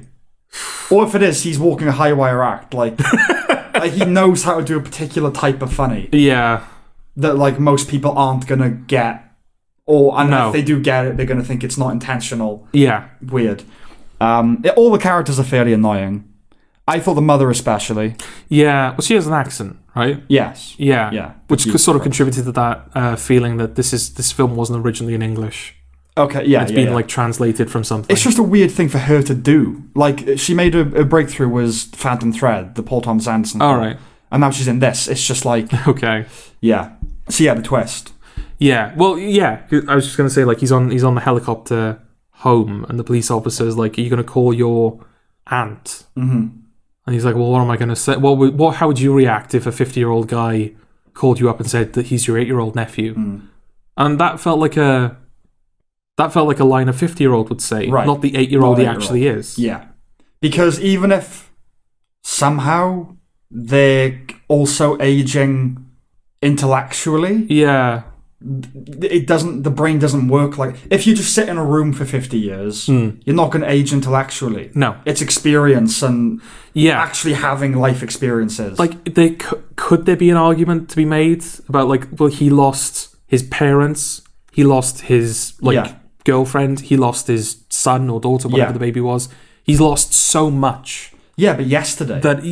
That's the thing. But the fact that he's gone through those life experiences and he's going through this like accelerated aging process anyway, like he does have this like wisdom about him now that kind of matches his age, ironically. Or is it just that like, oh, I can't even begin to be bothered to write a 50-year-old that thinks and speaks like an 8-year-old? I think even he thought maybe that will come across as too goofy if I do that. Like, there probably is a way of doing that isn't goofy, but not... Yeah, I think he would have thought, I can't have a 50-year-old man talking like he's 8. People will laugh at me. Right. But whereas everything else I've done... Yeah. Like, the dog died. Yeah, People will accept that as the serious moment that it is. Yeah. Yes, this twist. The twist. The Shyamalan, the copyright patented Shyamalan twist. Yes. Yeah. So it turns out that this result is a front for like a pharmaceutical company. Yes. That are trying to find cures to everything. Yeah. And so they bring people to this beach who have these conditions, watch how it advances over time, and they are able to kind of develop cures. Kind of, but not even that. They give them medication without them knowing. Yes. And then they put them on this beach. Yes. And they see if the medication works. Right. And that way they'll be able to cure cancer in a week rather than... Well, like, as part of the twist, he kind of says, okay, so we had all of these people who had all of these illnesses and, it wasn't great. But there's this one woman who was having seizures. Yes. And she didn't have a seizure for, like, 8 hours, which translates to 40 years. Right. So we've basically cured seizures. Cured seizures, yeah. Yeah. Which I think, as my mum pointed out when it happened, like, no, it didn't. Because she died of a seizure. Right. Yes. Not only did she die of a seizure, but when she started seizuring, she didn't stop. Yes. Presumably because you don't just take medication once and then live the rest of your life. They would have to be continually medicated for the trial to even mean something. Especially if you were like your body changing at that rate, you'd need more medicine in such a short space of time than anyone ever. Yeah. You wouldn't just need one... it doesn't. Can you imagine, like if like the real life translation would be right? You have to take this pill 5 times a day. Yeah, or even like I've got to take a pill a day. Yeah, I've just be munching them constantly. Even if it's a pill a day. Yeah. How does that translate to? Oh, every hour is 5 years. Yeah. Is it even possible to take a pill a day? If the pill you were taking. If the pill you were taking kept you alive, then you would just die. Yeah, like instantly. You wouldn't even get to the beach. No. So that's the big twist. Yeah. But it's not a twist, is it? It's just an added thing. Yeah, no, because the twist would be we are an evil pharmaceutical corporation who, through scientific means, have invented a beach in which entropy is accelerated. Yes, but they say instantly, oh no, the beach just is that way. Yeah, the beach we are just using it for this purpose. Yeah, we've identified what it does. Yeah, but the beach itself goes unexplained. Why add a twist that doesn't resolve anything about the central mystery or add anything to the mystery it doesn't do anything. It doesn't the twist is the beach just actually it does happen to age people. It just is it does just that. Does. Yeah. But there's this added element as well. I think there's like a moment where they read like a notebook of someone who'd been to the beach previously, because they've been doing this for like years. They're like the 87th test group or something. And they read a notebook from like a previous participant, and there's some bullshit about like, oh, it's something to do with the vibration of the minerals. Right. It's causing us to age. It's the midichlorians. Yeah, it's the midichlorians. And I don't know if that's a genuine explanation. It's one of those like like in Sherlock, after like Sherlock season 3, right? Sherlock jumps off the building and dies, but then he's just alive. Yes. And they give you all of these like explanations. But there's like one explanation they give you where the show kind of tells you without telling you it's that. Yes. That's what happened. Yes. But you're not told that because they want to sort of keep the mystery going. Right. I don't know if it's that, or whether it's like a oh, this is actually the explanation. Well, there's... Or whether it's just another thing the film is doing, you know? Well, there's probably no satisfying way of explaining the beach. I don't need the beach explained. That's the thing. Which is why the source material and stories like this don't explain it. It's let the mystery be. Yeah. Right? That's the whole thing. The better ones, anyway. Like, there are some things where they explain it, and it's satisfying. But mostly it's like, no, just... This is the one concession you have to make, and everything else will make internal sense. But no, the beach ages people. That's it. Yeah. Deal with that. But yeah, he's obviously thought, but I've got to put a twist into it because I'm M. Night Shyamalan. I have to improve upon the source material. Yeah. But he doesn't change. But he still leaves the nature of the beach ambiguous. I bet that's what he thought. He thought, I'll be faithful and that I'm not going to explain the beach. Yeah. But I will fucking put a twist in there if it fucking kills you. Yeah. But then the follow-up twist, which again isn't really a twist, is that the kids, they swam into the coral and then one of them gets their like shirt stuck on the coral. Yeah. And he watches them for like a minute and a half. And he's like, I watched them for a minute and a half and no human could survive that long. But they do. Yeah. They survive because they're in the resort and he goes up to the police officer and he says something to him. Yeah. And apparently there is a way of explaining that situation quickly, and the police officer will go, yeah, that's absolutely what's happening. Not get the van on the straitjacket. Yeah. Okay, officer, look, I know this is going to sound weird, but I'm 8 years old, right? Exactly. Yesterday we went to this beach. Reaches slowly for his gun. Yeah, exactly, yeah. Oh yeah, also, I think this was like a point that the pitch meeting made. All right, okay. That police officer he's on holiday. Right, he's off duty. He has no jurisdiction wherever they are. Yeah. They can't do anything. Yeah. It's not how the police works. They can't just arrest anyone. No. Yeah. One of its many problems. Yeah, it's not good. No, it's really not good. It's so not good that it was worth bringing up. Yeah. Is it so not good that it's worth watching? No. Not quite. Okay. If it was a little bit goofier, yes. But no, it's a waste of your time. Oh. Yeah. There you go. There you go. So we end on that. Okay. All right then.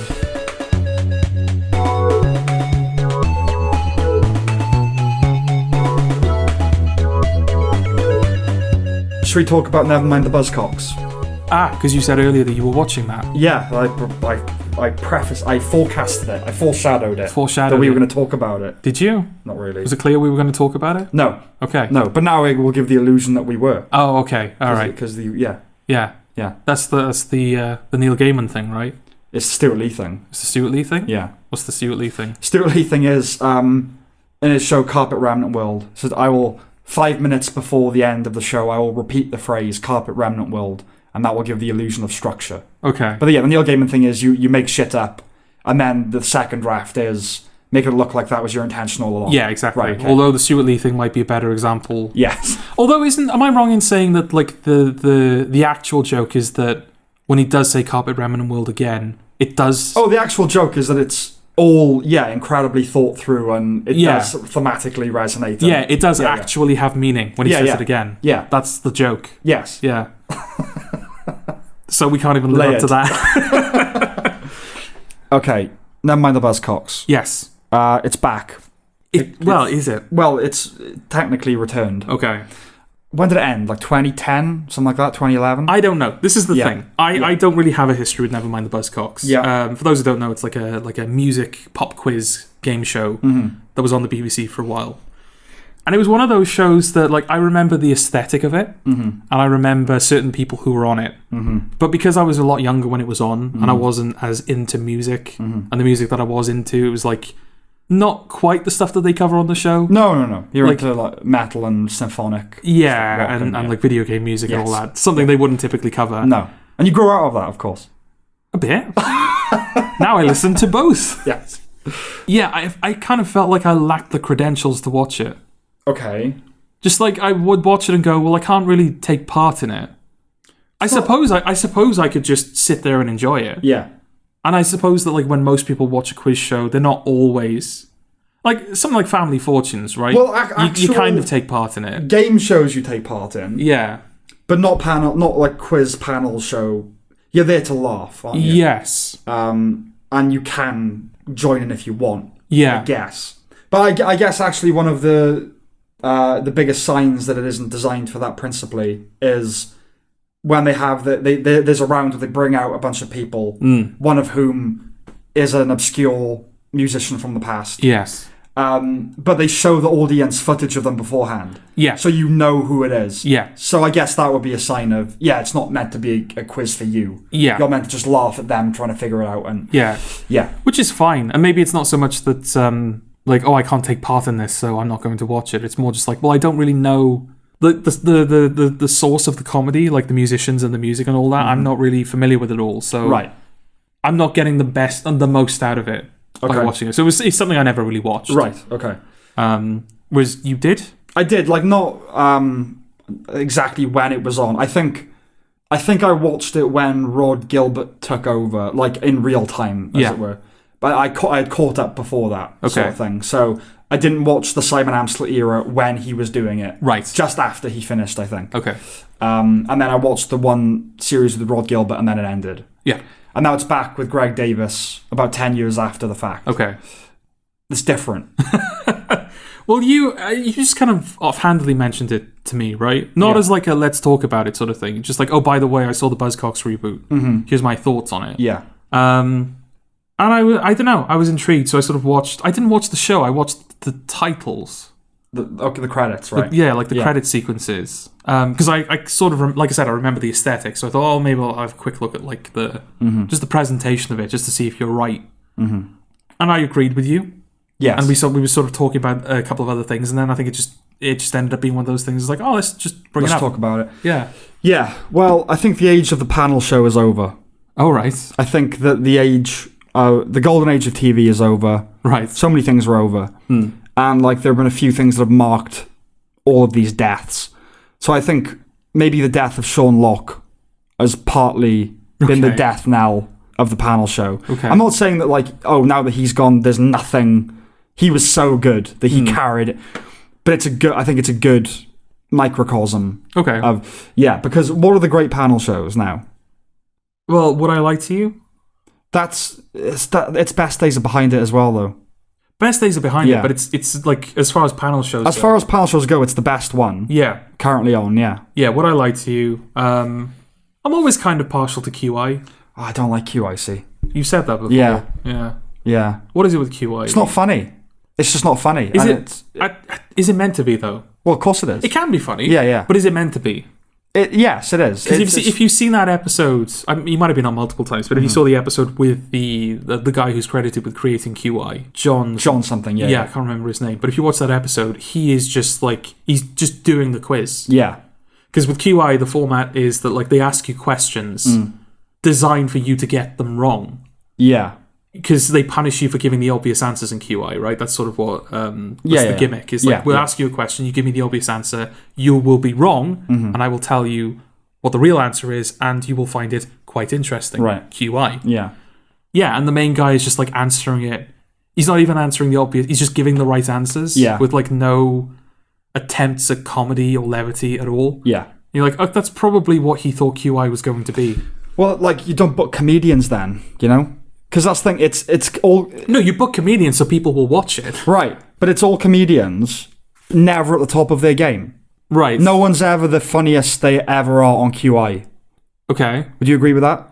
I suppose. I mean, like, Alan Davis has done it for so long, right? But he's not funny.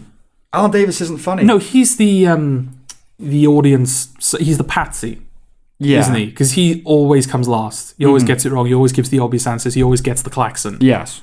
That's what Alan Davis is there for. He's there to be the... Well, foil to Stephen Fry. Yeah, he's the foil to Stephen Fry and now Sandy Toksvig. And he's the one who, like, answers and then looks at the audience and go, oh, I did it again. Right. That's what he's for. Yes. He does that well, I suppose. I just found it too twee. It's just too, like... It's not that interesting. You know? Yeah, because Fry is always trying to move it on to the quizzy aspect, and I just want to hear the comedians fuck about. Yeah. I don't really want to do the quiz. Well, that's when it works, right? That's when QI works best. When at its best, yes, but it's when Phil Jupitus is bullying Stephen Fry for being so posh. Yeah. I don't hate it, don't get me wrong. It's not like I think it's totally unfunny. Yeah. Just as panel shows go, it's probably near the bottom for me. What's the I mean, there's loads of good Phil Jupitus bits, but what's the one where he makes fun of... They say, like, they bring up beer goggles. And Stephen Fry goes, beer goggles? What are those? Yeah. And they sort of explain it to him. And then Phil Jupitus he says something like, Stephen Fry doesn't have beer goggles. He has Madeira Pasnay. Yes, yeah. Weird, that kind of shit. Yes. That's what QI's for. Yeah. Yeah. It's for the comedians to go, well, this is all just a bit silly, isn't it? Yeah. Never attracts the best ones, though, does it? Like, there are people I liked on it. I liked Sean Locke, I liked Jupitus.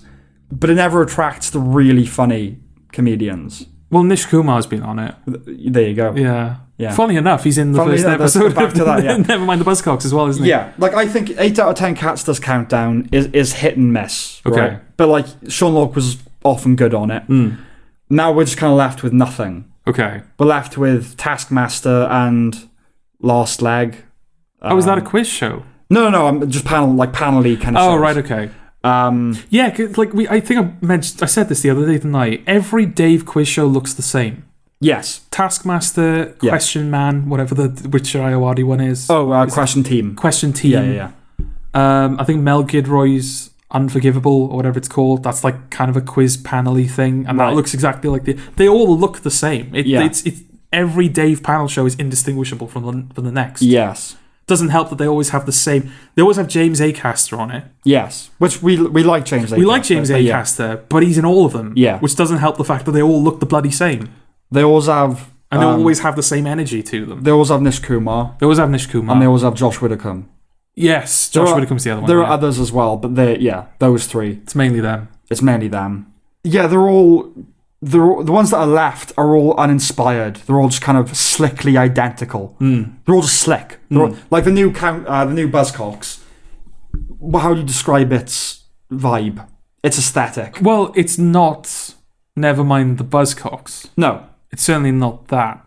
Because if you look back at like old episodes of Never Mind the Buzzcocks, they're all like huddled together. Yeah. Because like Phil Jupitus is a large man, especially at that time as well, right? So he's like in the middle, and the guests that are either side of him are clearly like squeezed in towards him to try and fit at the desk that they're at.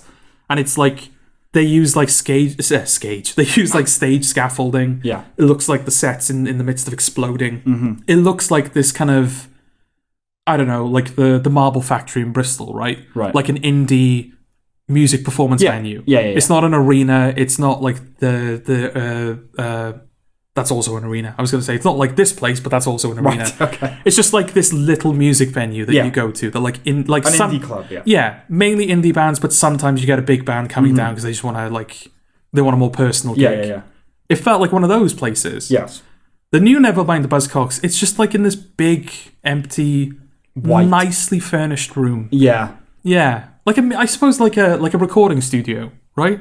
It's just like a sound stage, just a stage. Well, it's a stage. Yeah. But like it's got like a red, like it's got like, you know, the soundproofing, like a couple of slats of soundproofing in the background. There's like sound things. Right. This is music. Yeah.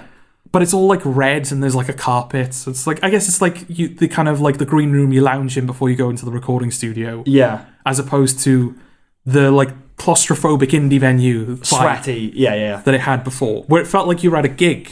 Yes.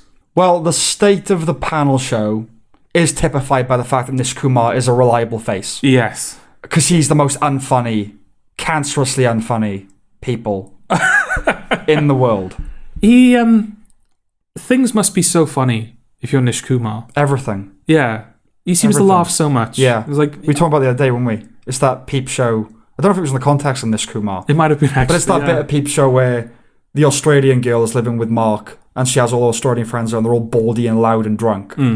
And they're laughing constantly, and just Jeremy is like holding his head in his hands in the kitchen, and he just goes, "What's so funny? That's what I want to know." He just can't that's how I feel about Nish Kumar. What is so funny all the fucking time? There's a bit of that though in the new Buzzcocks. There's like a moment where Little Mix.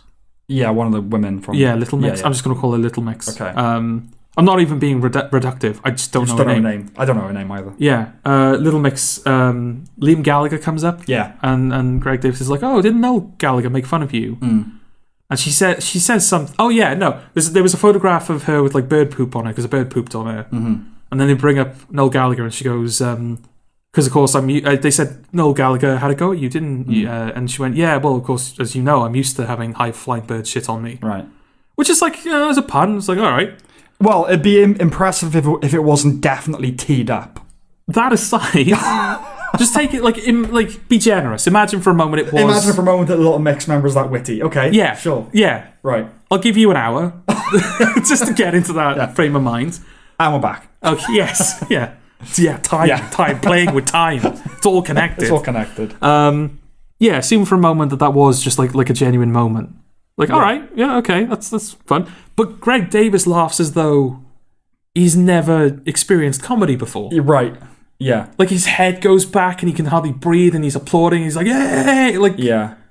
No. I guess that he's been told, as the host, it is your job to laugh, to like be encouraging and to be involving. Because everyone here is funny. That's the thing. And we're all friends here. That's what's different about it. Yeah. It's the edges have been sanded off. And never mind the Buzzcocks might have been one of the worst shows to bring back. Right. Because it highlights that aspect of it. Never mind the Buzzcocks was on BBC. Establishment. It's on Sky now, isn't it? Yeah. It was establishment in that sense, but it was punk as well. It had a punky sensibility. Yeah. The fact that like Amstel's reign is the peak, isn't it? Simon Amstel's. Mark Lamar, then Amstel took over for like 4 or 5 series.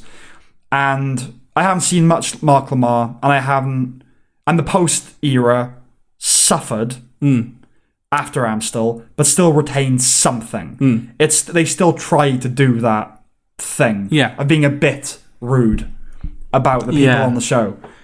Yeah, what it's fundamentally lost is the punk sensibility. Simon Amstel just straight up bullied people on that show. Yeah, absolutely. He says like the whole Preston is the most famous example, isn't it? And then he says to him like, you can't go on Big Brother and get away with it. It's like that was a justification. It's like, if you're going to subject yourself to be on this show, that's what's going to happen. You're gonna, who's the punk rocker? Was it Danny or Donny or something? Oh, Donny Tourette. Donny Tourette. And he's like trying. You can tell he's like really trying to be like provocative. Yeah. And Simon Amstel's having none of it. Yeah, because he's not actually a punk is the thing. Donny Tourette was in like a faux punk band. Oh, right, okay. Called Towers of London. Right. They were trying to be, I can dick on the Sex Pistols and all that. But he's a pathetic punk. It's like...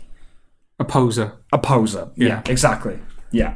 But so he's doing all these things that are supposed to be controversial. Yeah, like wearing... Like, what are you're a child. Wearing sunglasses. And there's a moment where he like lights a cigarette. And, and Simon Amstel goes, I'm sorry, he's smoking a cigarette. Yeah. That you can legally buy in shops. I don't know about you, but I'm shocked at a pool. Yeah, exactly, yeah. Yeah. And I think that works as well. I'm sure the first host was probably a bit rough with the guests as well. I think the fact it was 90s as well, it would have been grimier. And just, yeah. But I think because Simon Amstel is so like weedy, and unassuming, and just like he wears cardigans, and he's just he looks like such a nice man. Yeah, he looks like Ben Whishaw. Right. He's like that's just such. He was in love with Ben Whishaw. Oh, was he really? Yeah. Oh, there you go. Yeah, he's like, that's just such a nice man. Yeah. And then he's just this bully. And like he's good at it as well, which is what really works. Is that he always has comebacks that like genuinely land. It's not just the scripted lines. He's actually good in the moment at responding to people. Yes. Yeah. And Rod Gilbert was just there. Well, he was just like, I guess Rod Gilbert is not a clean cut. He's not rude, but he's not a clean cut gentleman. No, he's quite rough. Yeah, he's quite rough, and he's known for being like angry, like an angry ranting Welshman. Yeah.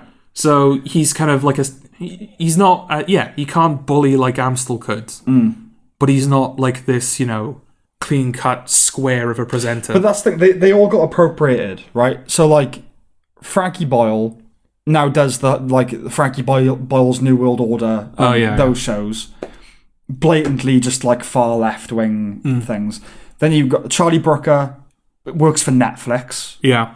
I'm not like, they're selling out. I don't quite. I'm weird in that sense. I'm all for like the capitalistic impulse, but also if you're like a punk, don't. Do you know what I mean? And, well, it's on the one hand, it's nice that they're being recognized and rewarded. Yeah.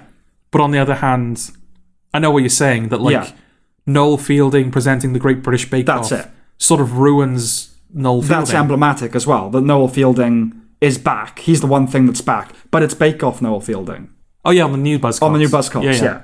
It's him in his 40s, Noel Fielding. Yeah. It's just nice that he's got a kid now and he's married. And that's fine, but getting new... But that's the thing. We talked about this before, I think. There are no new people to take that mantle. Because a new generation of comedians think they're punk because they're anti-conservative. Yeah. They don't realise that that's not the least punk thing that you could be, anti-conservative. Yeah. Nowadays, being conservative is punk. Fuck Trump. Oh yeah, you're really living on the edge there, mate. Right, yeah. Like, I don't think... I'm not down with his vibe and what he did and everything that he did.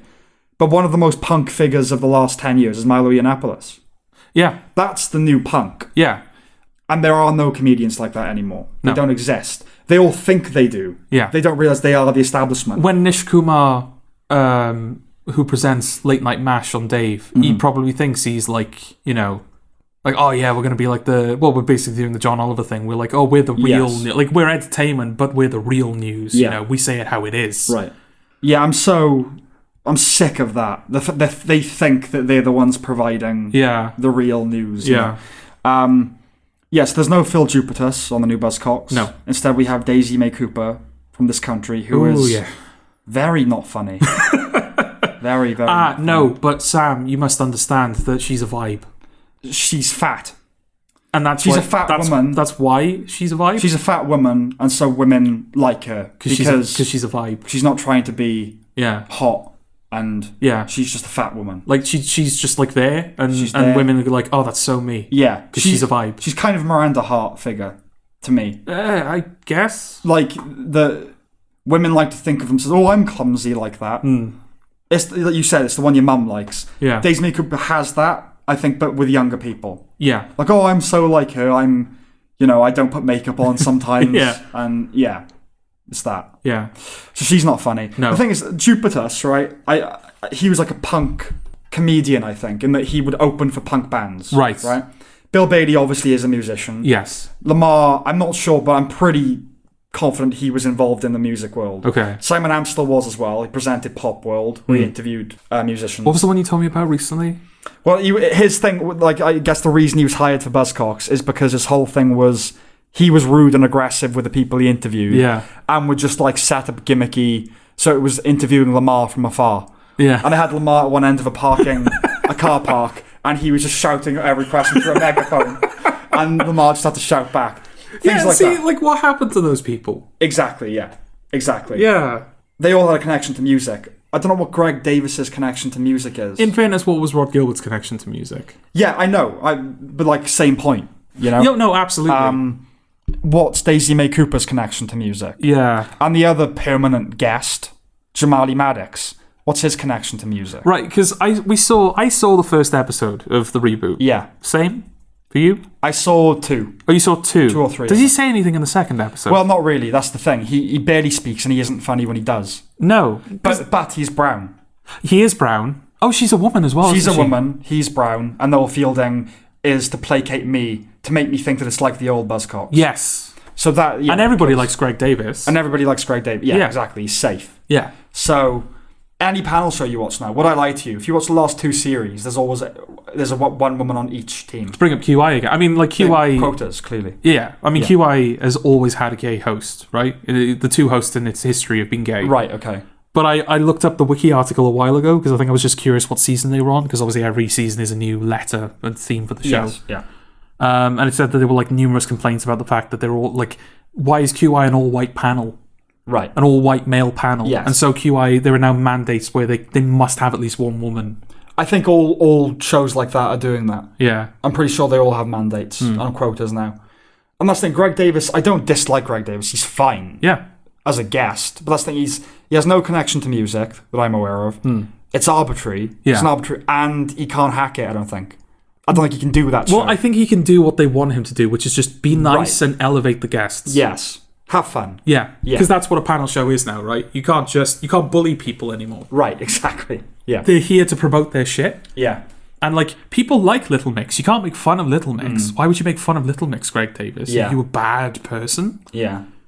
And which is why, like, Nevermind the Buzzcocks is probably, like I said, one of the worst shows to bring back, because this is not what it is. Well, the comedy's just lame, isn't it? Yeah. It's lame comedy, and they give a platform to a Little Mix member to slag off Noel Gallagher. Yeah. Which is like, it's not that I'm being precious about Noel Gallagher, because God knows, I understand why people don't like him. Yeah. But it's almost like a mission statement, isn't it? It's like who they're trying to appeal to. Because not to me. No. It's not to me who likes the 90s and likes Noel Gallagher. Yeah, there was that pre-show sketch. Again, like a good comparison, right? The first episode with Simon Amstel.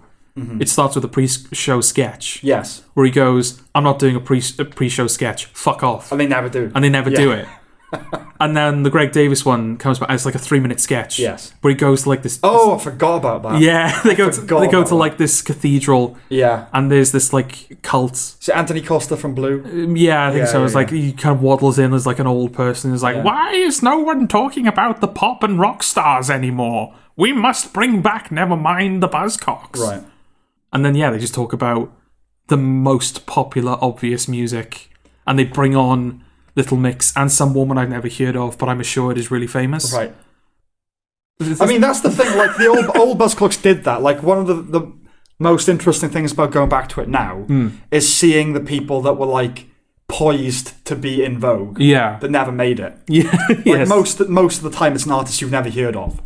It's the bassist from this band that had like maybe one single. And never, But yeah, I think like comedians are still under the impression that being anti-right-wing is the heterodox as opposed to the orthodox, Yeah.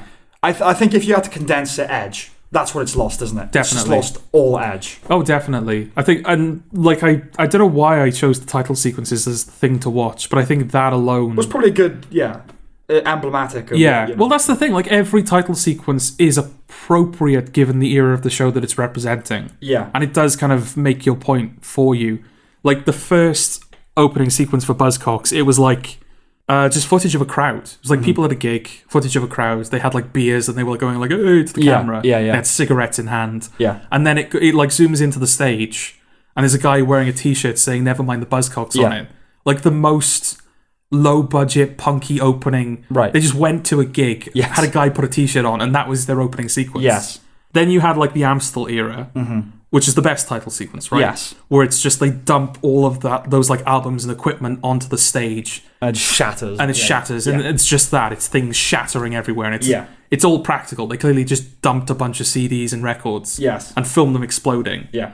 Again, very punk. And of course you've got like that, like it's not garage, it's not quite punk. It's a bit slow for punk, but like kind of grungy. Yeah, grungy. Yeah, garagey, grungy. Yeah. Garagey, grungy, rocky kind of music to accompany it. And you're like, I'm pumped up for an episode of Nevermind Buzzcocks.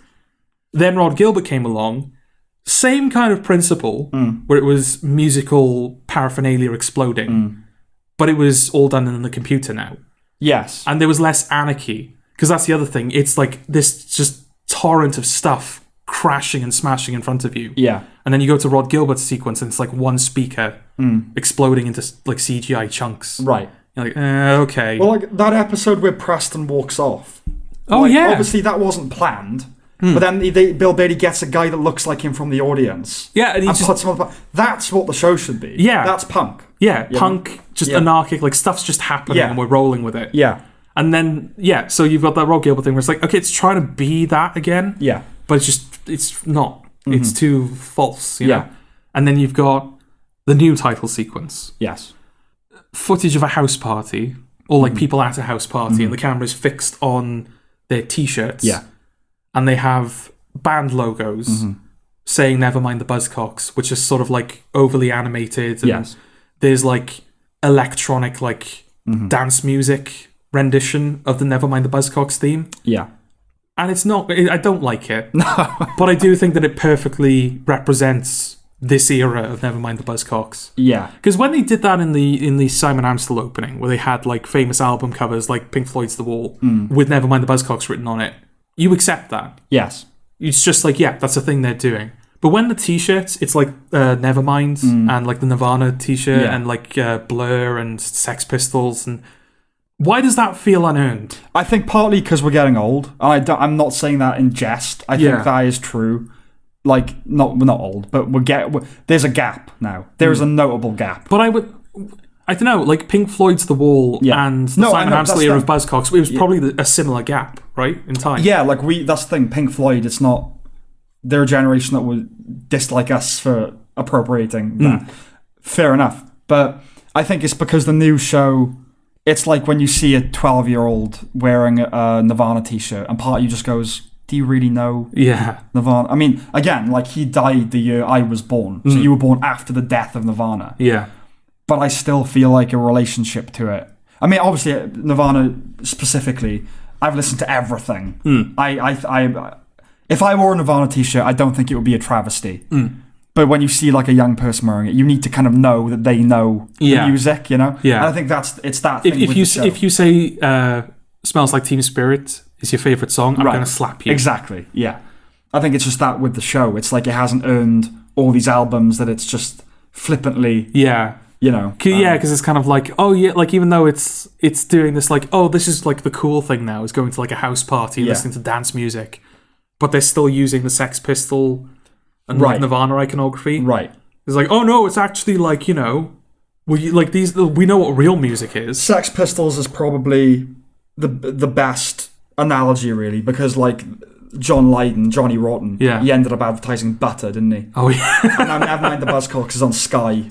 Yeah, and it looks the way it does, and it has the vibe that it does. We're just going to get along and have a nice quiz. Yeah, which is not what level. No, not what it was. No.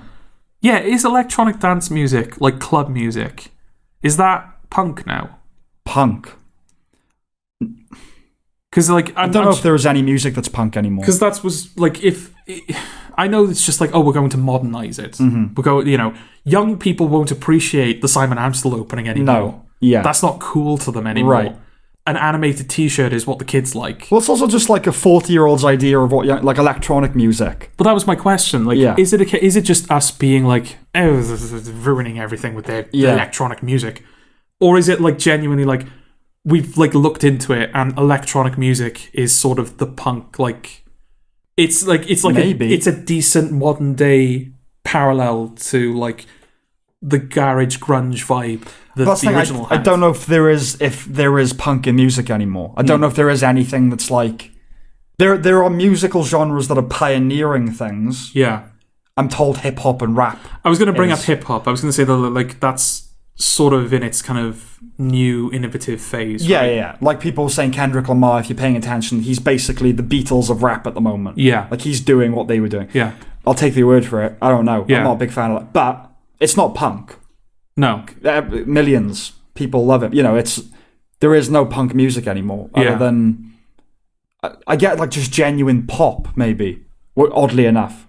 I guess because the kind of people who think about what's punk and what's not are people who are into music, and people who are really into music tend not to be into popular music. No. So it's just kind of a weird thing. Yeah. Don't watch it. No. Don't watch it. That's what it comes down to. Yeah, it's not very good. Watch the Simon Amstel era. Yeah, definitely. As we are doing at the moment. Yes. The good old days. The good old days. We thought death was going to be the theme of this episode. Turns out it's time. Yeah. Which I suppose they weren't the same, aren't they? Kind of related. Yeah. Yeah. Oh, yeah, we have time. We have a theme. Yeah, exactly. We're trying to have a theme. Yeah. You'll let us know how it's going. Yes. Yeah. Yeah, speaking of time. Should we talk about Doctor Who? Why are we talking about Doctor Who? Because you talk about it. Oh, I was going to try and have a genuine reaction to it. Oh, were you? Yeah. Because you don't know about it. Yeah, I don't. Right, okay. What are you on about with Doctor Who? Oh, have you not heard the... have you not heard the news? What news, Sam?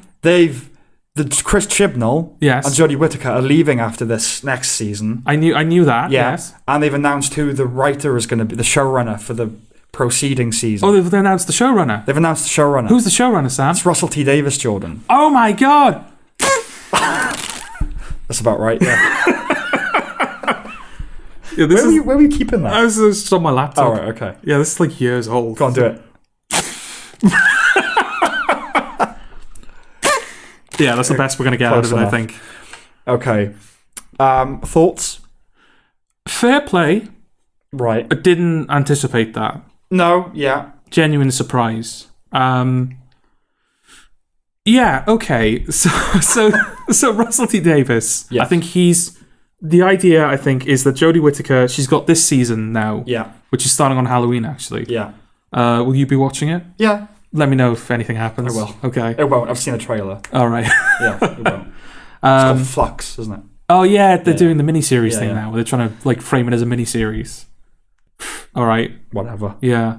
Yeah, so that's going to happen. And then she's going to have a couple of like standalone episodes, kind of like Matt Smith, where he just sort of had a season and then he just had like a couple of episodes after that. Yeah. And then her final episode is going to happen and she's going to leave. And then the next episode will be the show's 60th anniversary episode, the BBC's centennial episode. Okay. Because that was confusing me for a while. I saw articles about like, oh, David Tennant's going to be in the centennial episode. Like, but the show's only been running 60 years. Right. And I think the idea is that it's the BBC's 100th anniversary, but Doctor Who's 60th anniversary. Right. So they're kind of being celebrated in like Got it. in parallel, like in unison. Okay. Still a bit confusing, but like, all right, okay. Yeah. So the 60th anniversary of the show is going to be Russell T Davies and the new Doctor's first episode. Okay. And then he's going to have a season after that. Yes. Yeah. At least. At least the season after that. Not only him as well, but the what were their names? I think I wrote them down. Not that they matter, because most people won't know. Okay. Until I tell you who they are, you won't know who they are. Okay. Julie Gardner and Jane Tranter. Are they producers? They are the producers. Yeah. That, like, after Doctor Who, they broke off and formed Bad Wolf Productions. Yeah. In Cardiff, which I think did The Night of Discovery of Witches, I think they did. Yeah, okay. They've done things. Yeah. They've done a couple of things. But they're coming back to produce Doctor Who. Right. So it's not just Russell T Davies. It's like, it's the same people producing the show. Okay. Like, short of Christopher Eccleston coming back, which he's already said he won't. He won't, Sam. I know. The whole reason that he left in the first place was because of them. Was it? It was because of the producer and Russell T Davies. I think, like, the story, as far as I understand it, because he's always been a bit, like... In fairness to him, he's like, they're not here to tell their side of the story, so I don't want to tell you what, like, would be my version of events. Not that I'm going to be biased, but, like, it's not fair to them. Like, fair play to the guy.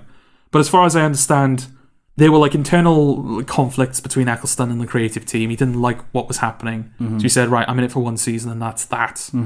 And then, unbeknownst to him, they released a statement on his behalf where they said that he was tired and he wasn't able to do the role anymore. Right, and he said that, like, after that, I was like, I can't stay. Okay. So he's not coming back. Okay, all right. Okay. Get your hopes. All right. I have no hopes. I have no hope. Okay. It's not going to happen. Okay. Yeah. So it's going to be like... It's going to be like the good old days. Right? Well, it does seem to function as an acknowledgement of the show's failure. If we that's I didn't know they're bringing back the producers as well. The fact that they will, like, Russell T Davies had to be like, there's still a season of Doctor Who in between, right? Yeah. Like, I'm still a viewer at the moment. Right. Don't, like, I'm excited. Yeah. Like, oh no, I'm looking forward to seeing what my hero Chris Chibnall is going to do with his final season of the show. Right. Ignore me. Yes. Forget you heard about this. Yeah, now is not the time to announce that, is it? No. When, like, everyone who loves Doctor Who doesn't give a shit now. No. Because not only do they not like the Jodie Whittaker stuff, they really do like the Russell T Davies stuff. Yeah, they've got that to look forward to. Yeah, exactly. So let's get through it. Yeah. It doesn't matter anymore. They could ruin the show more. It's like, well, Russell T Davies will come back. Exactly, yeah. So, Yeah. But here's the thing. Here we go. Because, yes, it's clearly supposed to be this, like, instant win, right? It's like, oh, thank God. The only man who knows how to handle Doctor Who is coming back. Right. I think the BBC is sort of, like, there's a tacit admission from the BBC now, right? That, like, not only do we sort of acknowledge that Doctor Who is not in a good place right now, we don't know what happened. Yes. It's fucked up. We don't know why. Chris Chibnall lost us over 6 million viewers. No one knows what's going on. Russell T Davies, you seem to know what was going on. Yes. Sort it out for us. Yeah. But, because, like, Russell T Davies, you've obviously watched Doctor Who now, so you can be a part of this conversation. Please feel free. Sure. Generally, his run of the show was all right. Generally, yeah. Pretty good run of the show. Until Burnout, yeah. There was Burnout, but even before that, like, he wrote episodes like Midnight and The Waters of Mars, like, genuinely great episodes of Doctor Who, but he also wrote Love and Monsters. Right. The Peter Kay one. Yes. And The End of Time, which was the final two, the Burnout episodes. Yeah. There was hit and miss amongst Russell T Davies's run of the show. Yeah. It wasn't like, Stephen Moffat during Russell T Davies's era, where it was like this messianic, this guy can't go wrong. Right. And that was how many years ago? 2009? Well, that it stopped. He stopped. I think so, yeah. Yeah, 2009. Yeah. So it's been like 12 years. So Russell T Davies has had 12 years Yes. since Doctor Who, during which he's made... Cucumber. Yes. Years and Years. Yeah. It's a Sin. Yeah. Miniseries. Yeah. Yeah. Which people like. People like those shows, yeah. You don't? Not really. Okay. I never saw Cucumber or any of those. I saw Years and Years. That's okay. And I didn't like It's a Sin. Okay. Everyone else does. Because well written or because gay? Oh, gay. I'm not saying it's not well written, but I've seen it before. I've seen that story 1,000 times before. The AIDS thing I've seen it. I don't know if the Russell T Davies of 2005 is the Russell T Davies of 2021. No. 23, even. Yeah, it's 2023. Yeah. He did Queer as Folk before Doctor Who. He did. And he put that aside for Who.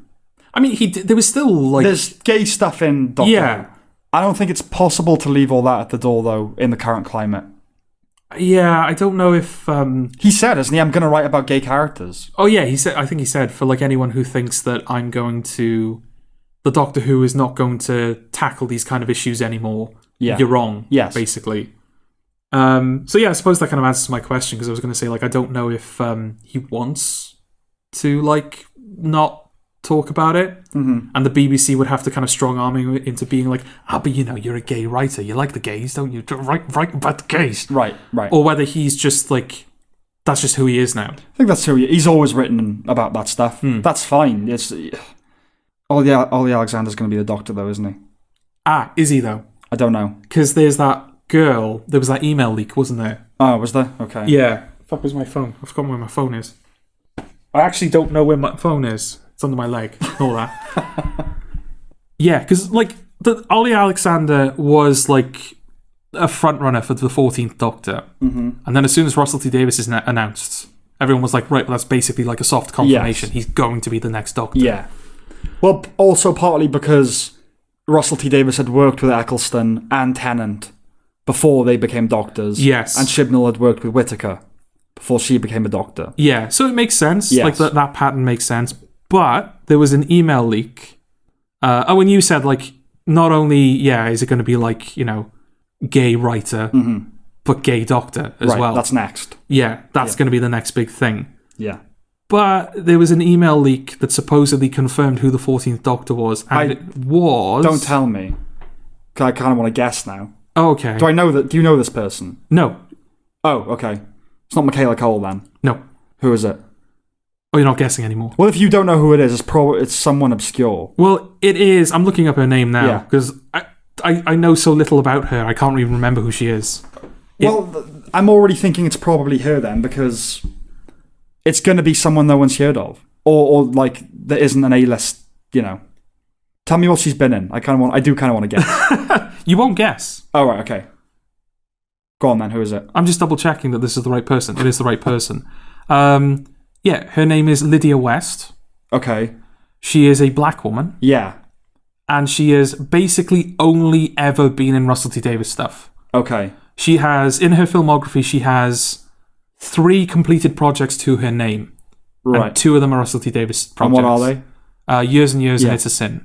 Right. And the other one is Dracula, which is Stephen Moffat. Lydia West. Oh, I've seen all of those things. Yeah. So I can't remember her though. No. I think who was she in Dracula? She might have been the modern day woman that Dracula ends up like she's burned or something. She gets burned at the end. Can't remember. So it's a black woman. It's a black woman. Okay. Which yeah. Okay. Yeah.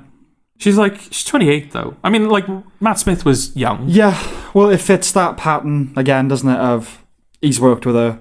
He's worked with her. It's a diversity. She's 2 diversity boxes. Yeah, she's a woman of colour. Yeah. Does it fit with my master theory that the master is just like a test for the next Doctor? It depends on just a person of colour.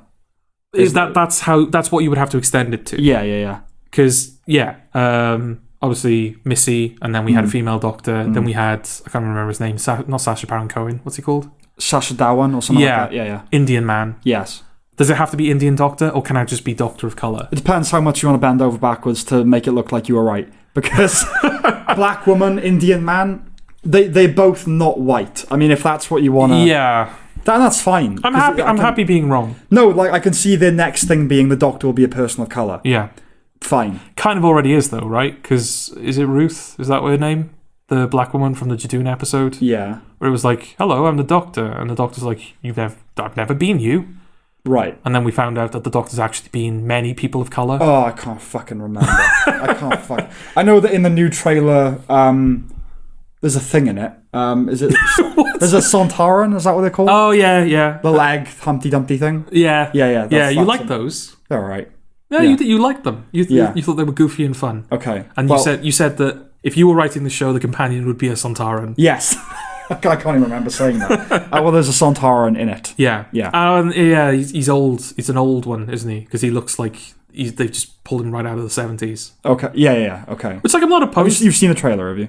Like I've seen screenshots of the Sontarans. Okay. I don't think I've seen the trailer. Okay.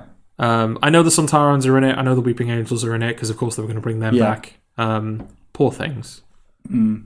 They were too good to just become monster fodder. Recurring. Yeah. Well, the biggest question this all raises is this evidence that the BBC higher-ups listen to this podcast? How do you mean? Because we've just done our Doctor Who thing. Yeah. Through all of it, we were saying Russell T Davies is the best thing about it. Yeah. They should get someone like that again. Right. And not only have they got someone like it, they got it. They got it, yeah. So... we're not the only ones, though, right? Probably not. Who were like... This is the thing. I don't think I ever would have asked for Russell T Davies to come back. No, just because... I don't know, it's... Well, not now. Just because I don't like the stuff that he's doing. But... Yeah. We'll see. I mean, maybe he won't be completely pulled in by the... I mean, that's the real takeaway from this, isn't it? Is that it remains to be seen. It remains to be seen. Russell T Davies showrunning Doctor Who again is not the instant win that I think they thought it's not the instant win, but it's also not a definite... It's not going to be definitely a woke-a-thon either. No, it's not. And that was the point that I was going to make, is that like there was that stuff in the early seasons of Doctor Who. I think like both on and off camera, right? Because you've got like Captain Jack Harkness, who's just this like omnisexual just flirt. Right. Who's just like, oh, I'll fuck anything. Yes. You want some doctor? Not like that. Yeah, like the kid-friendly version of that. Yeah. But then like you've got identity politics stuff with like he takes Martha Jones back to Shakespeare time.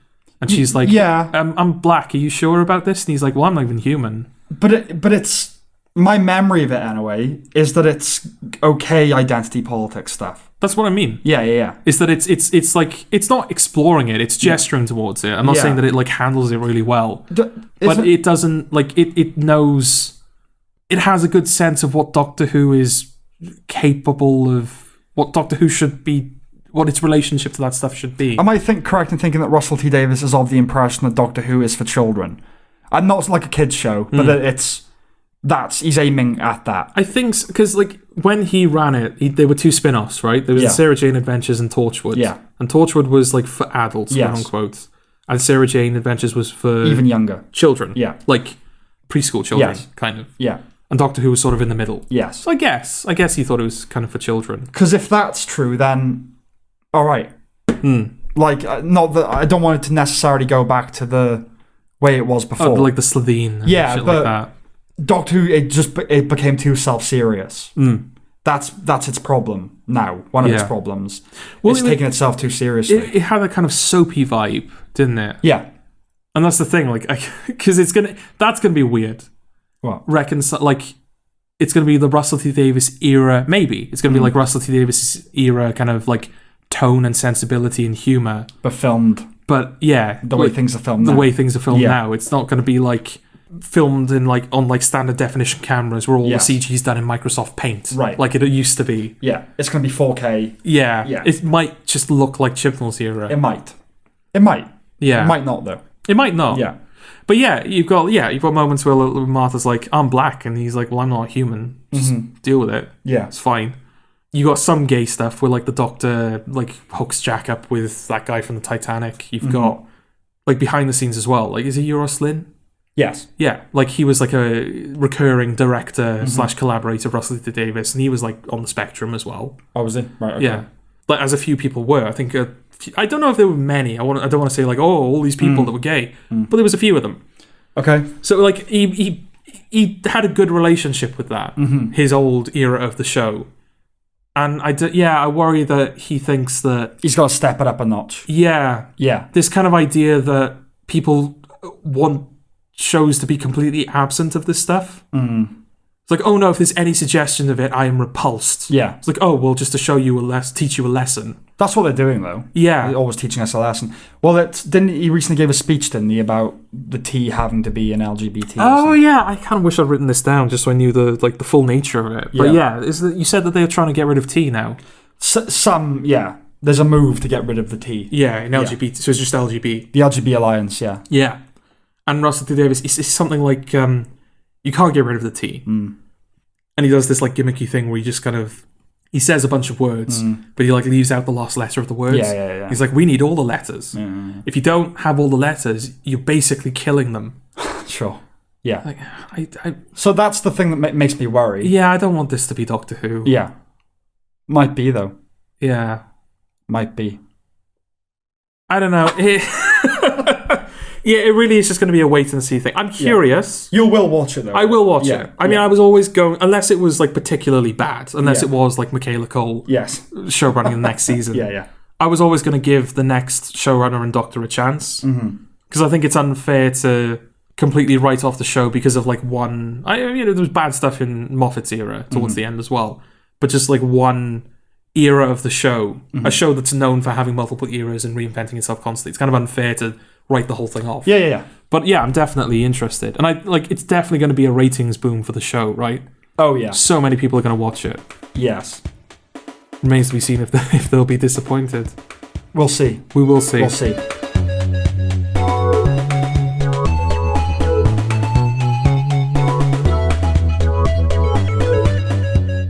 Shall we do the Many Saints of Newark? Oh, another film review. Another film review. Another film review. Yes. This one was you. No, this one wasn't you. I think I was going to watch this anyway, right? I don't. Were you?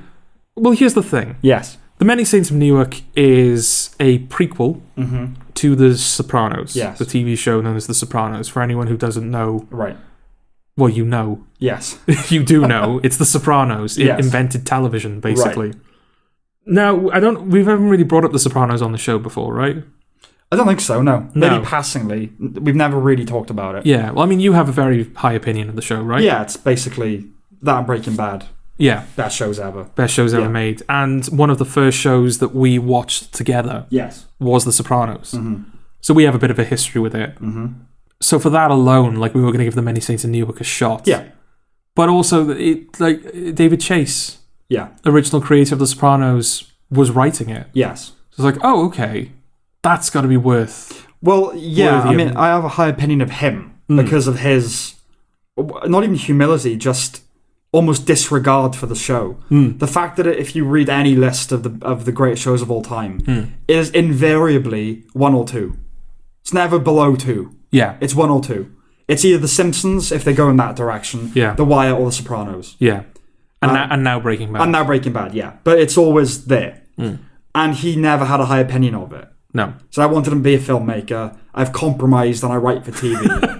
And, I suppose it's all right. You've got to at least hear out a guy who says that The Sopranos was my compromise. Exactly. Yeah, right. So if he's going to write a film that's a prequel, it's obviously worth it.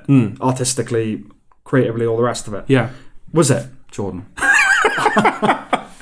Hence the review. Yeah, it's the review. Okay, all right. What's the film about, Sam? The premise, it's about the Newark riots in the 1960s, in 1967 or 8, I can't remember which, kind of interlinked with the Italian-American organised crime.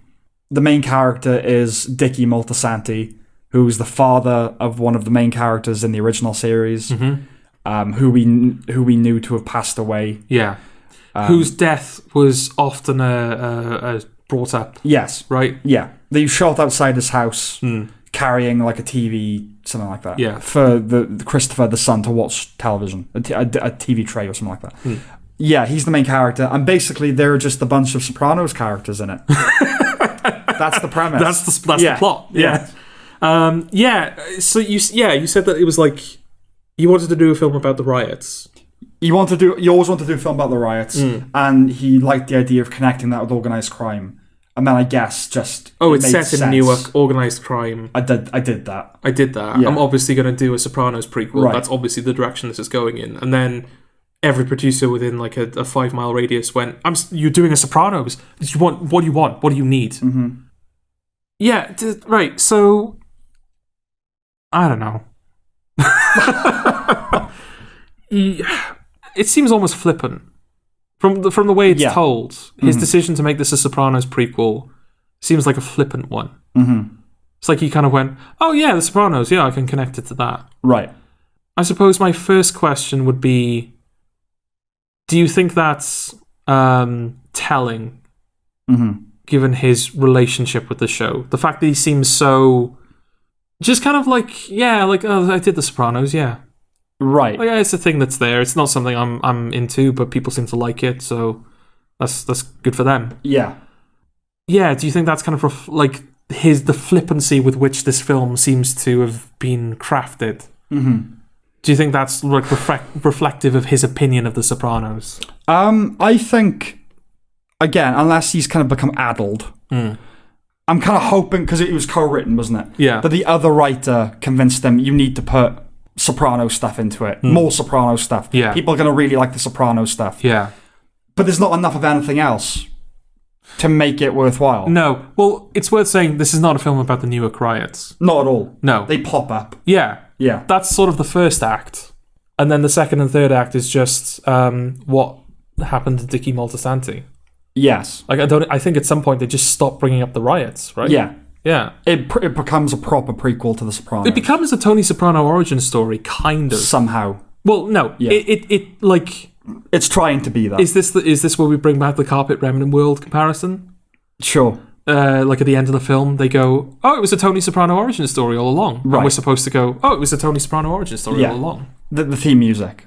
Is that what you're thinking about? There is that. Yeah. But also just the fact that Tony Soprano has been in it. Yes. And he's been doing things, mostly unconnected things, but things. And then, it's not really a spoiler because the character's dead in the show.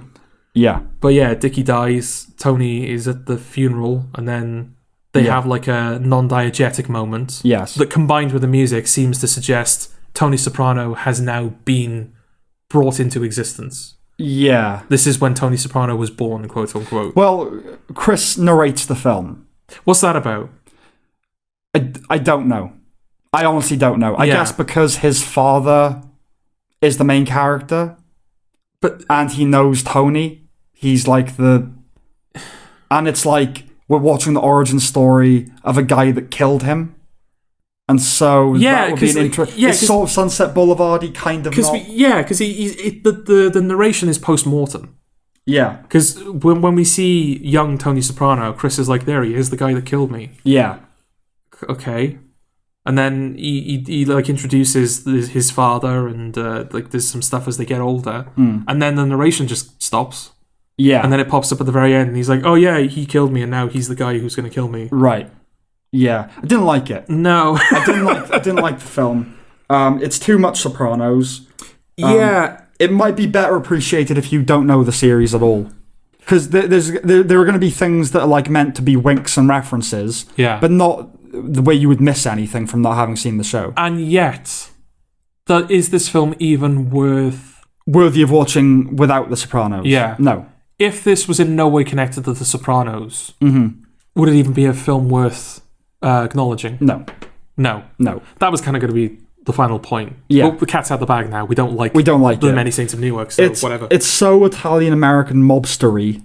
It's almost like, not a parody, but a show house. It's like someone... An exhibition. Yeah. It's like someone who watched The Sopranos and then made a film that was like, oh, look, I watched The Sopranos. Right. But it's the guy who made The Sopranos. But it's the guy that made it, yeah. Who it would be rational to think was above doing something like this. Was an artist who cared about doing something as kind of, not cynical, but easy. Yeah. Yeah. Is this a cynical film? It's not cynical. Because I don't know what it's exploiting for it to be cynical. Well, people's love for The Sopranos, but it's not cynical. It's just misjudged. Like, it's wiggy and it's fake nosy. It reminded me of American Hustle a bit, where it's all costumes and makeup. Half the cast are just doing impressions of Sopranos characters. Like, they recreate some scenes from the show that we see in the show with different actors. That's one of the biggest problems. Yeah, that's a bit of a hard sell, isn't it? We've seen... It's not like we're seeing an era of these characters' lives that's never been depicted before. We've seen this. Yeah, we've seen it. Yeah. And, like, not only... I think that, like, the actors who play Tony and the sisters and the mother change depending on the year. But the dad was the dad. It was that same actor playing the father, who's now John Bernthal. Yeah. But no, he doesn't look like that. I know what he looks like. Yeah. It's either canon or it isn't. It's... You know what I mean? Recasting is always weird anyway. But especially weird in this case. Yeah. David Chase said he always wanted to make films and TV was a compromise. And he always had like that grumpy humility about the show. He balked at it being called a masterpiece. But under pressure, he would admit, yeah, I'm kind of proud of it, I suppose. Yeah. I like the ending of The Sopranos, which is obviously, it's very famous and very divisive to some extent, polarizing. And like Matthew Weiner, who was a writer on The Sopranos and went on to do Mad Men, posted that was David Chase's way of saying no more TV. Yeah. That's it now. Like, it's just black. There's no residue. It's over. Yeah. And now there's this. That moment in The Sopranos is a meta declaration, isn't it? It's not even about what's happening in the show necessarily. It's the showrunner going, and it's over. Like that. It's just over. So to rely so heavily on the mythology of The Sopranos in this film, I really thought he was above it. I thought that... You're right, it's something that someone who watched The Sopranos would do. Yeah. And I'm going to do a Sopranos prequel. Yeah. And it changes things about The Sopranos. We were talking about this the other day. For me, the number one rule in doing a prequel or a spin-off or anything like that, if you're going to do it, it can't change. It can't alter anything about the show. No. El Camino was a coda. The Breaking Bad still ends with Felina. Yeah. The Deadwood movie is a rare case of it working really well, where it continues it and it ends it really well. Because the original was unfinished. The original was unfinished, and there was a massive gap between, it was like 13 years or whatever. Yeah, but you can't change the show, and this does it in a few ways. So, in The Sopranos, Tony tells Christopher that this corrupt cop killed his father. He was paid to do it. And then when Christopher gets to a certain point of loyalty with Tony, he tells him who it is. Says, that's him. You can now kill the man who killed your father. It's an honor thing. And it's kind of left deliberately ambiguous as to whether Tony is just doing this to bond Christopher closer to him and has just set up a guy that he wants killed anyway. I like, because he's now given him an opportunity to avenge his dad. It's like an honor thing. And that's going to bond him really closely to Christopher. And Christopher even says at one point, it's probably just some guy that owed Tony money. It's like, he even kind of knows. And when they're watching the guy in like a restaurant or whatever from afar, and Christopher's getting emotional, he says, is it true that he killed my dad when he was carrying a TV dinner for him? And he's like, yeah, probably. And it's sort of like the death has been mythologized to him. The fact he was carrying something for him. Yeah. It's almost like he's been lied to, But we see in the film that no, he was doing that actually. He was carrying dinner for him. It wasn't the corrupt cop. It was Junior. Uncle Junior, yeah. Right. Yeah, okay. So I like it and I don't. Okay. I don't like it for the reasons that you've described. It does. Like, you're now going to... Funnily enough, going back to our first conversation on the podcast, it's like, okay, I could ignore The Many Saints of Newark, but it still exists. Yes. I could watch The Sopranos and not think about the fact that Junior killed Christopher's father. Yeah. But it happened. But it happened now. Yeah. Yeah. I just have to I just have to live with that. Yes. I can choose not to live with that. Yeah. But I have to live with it all the same. Yeah. I know what you mean. I don't know. I think I'm just weirdly, I have this ability to detach anything like that from... I just think when this was written, they didn't know that.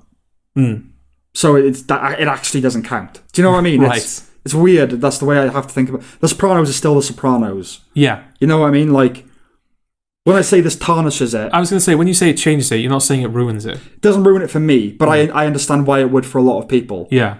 I think most people, like I said, for me, I've always just been able to like completely detach it and just go, it's irrelevant. Yeah. So I'm not a fan of it for that. Yeah. But the thing that I kind of like about it is that over the course of the film, Dickie makes a lot of enemies because he's dealing with the like somebody who used to work for him that was part of the riots, and then he kind of wronged, and he's like he like tensions within the family, and then there are other things like this. By the end of the film, there's like a few kind of legitimate candidates that could have genuinely knocked him off. Sure, bumped him off. Yeah. It could have bumped him off. Yeah. And then you find out that it's Junior. The reason being that Junior slipped and fell. Yeah. And Dickie laughed at him. Right. All of these like genuinely horrible things the character has done, and genuine enemies that he's made, and he was killed over nothing. Yeah. That feels very Sopranos-y to me. Yes. I like that idea. Yeah. That's a good idea. It's banal. It's nothing. And that's probably like a pretty accurate, like that would happen. Yes. You laugh at a guy at the wrong time. Yeah. You get whacked. Right, exactly. That's the kind of world it is. Yes. Cool, fair enough. Yeah. But even with that, you know that were this The Sopranos, we wouldn't have found out for episodes and episodes after that. Maybe not even a season. Yeah. And that would have sat with you for a while. And you can have that twist without it being Junior. It could be some guy that he just says the wrong thing to at one point. You know? Yeah, okay, so I suppose it being Junior feels important, right? Yeah. It can't just be like a guy. Like he didn't tip the pizza guy, so the pizza guy shot him. Right. Because that feels disrespectful. Yeah. Even though, Yes, it is disrespectful. Yeah. That's the point. Yeah. It feels disrespectful to that character and to sort of to the show, because it's sort of like being flippant about it all. Yeah.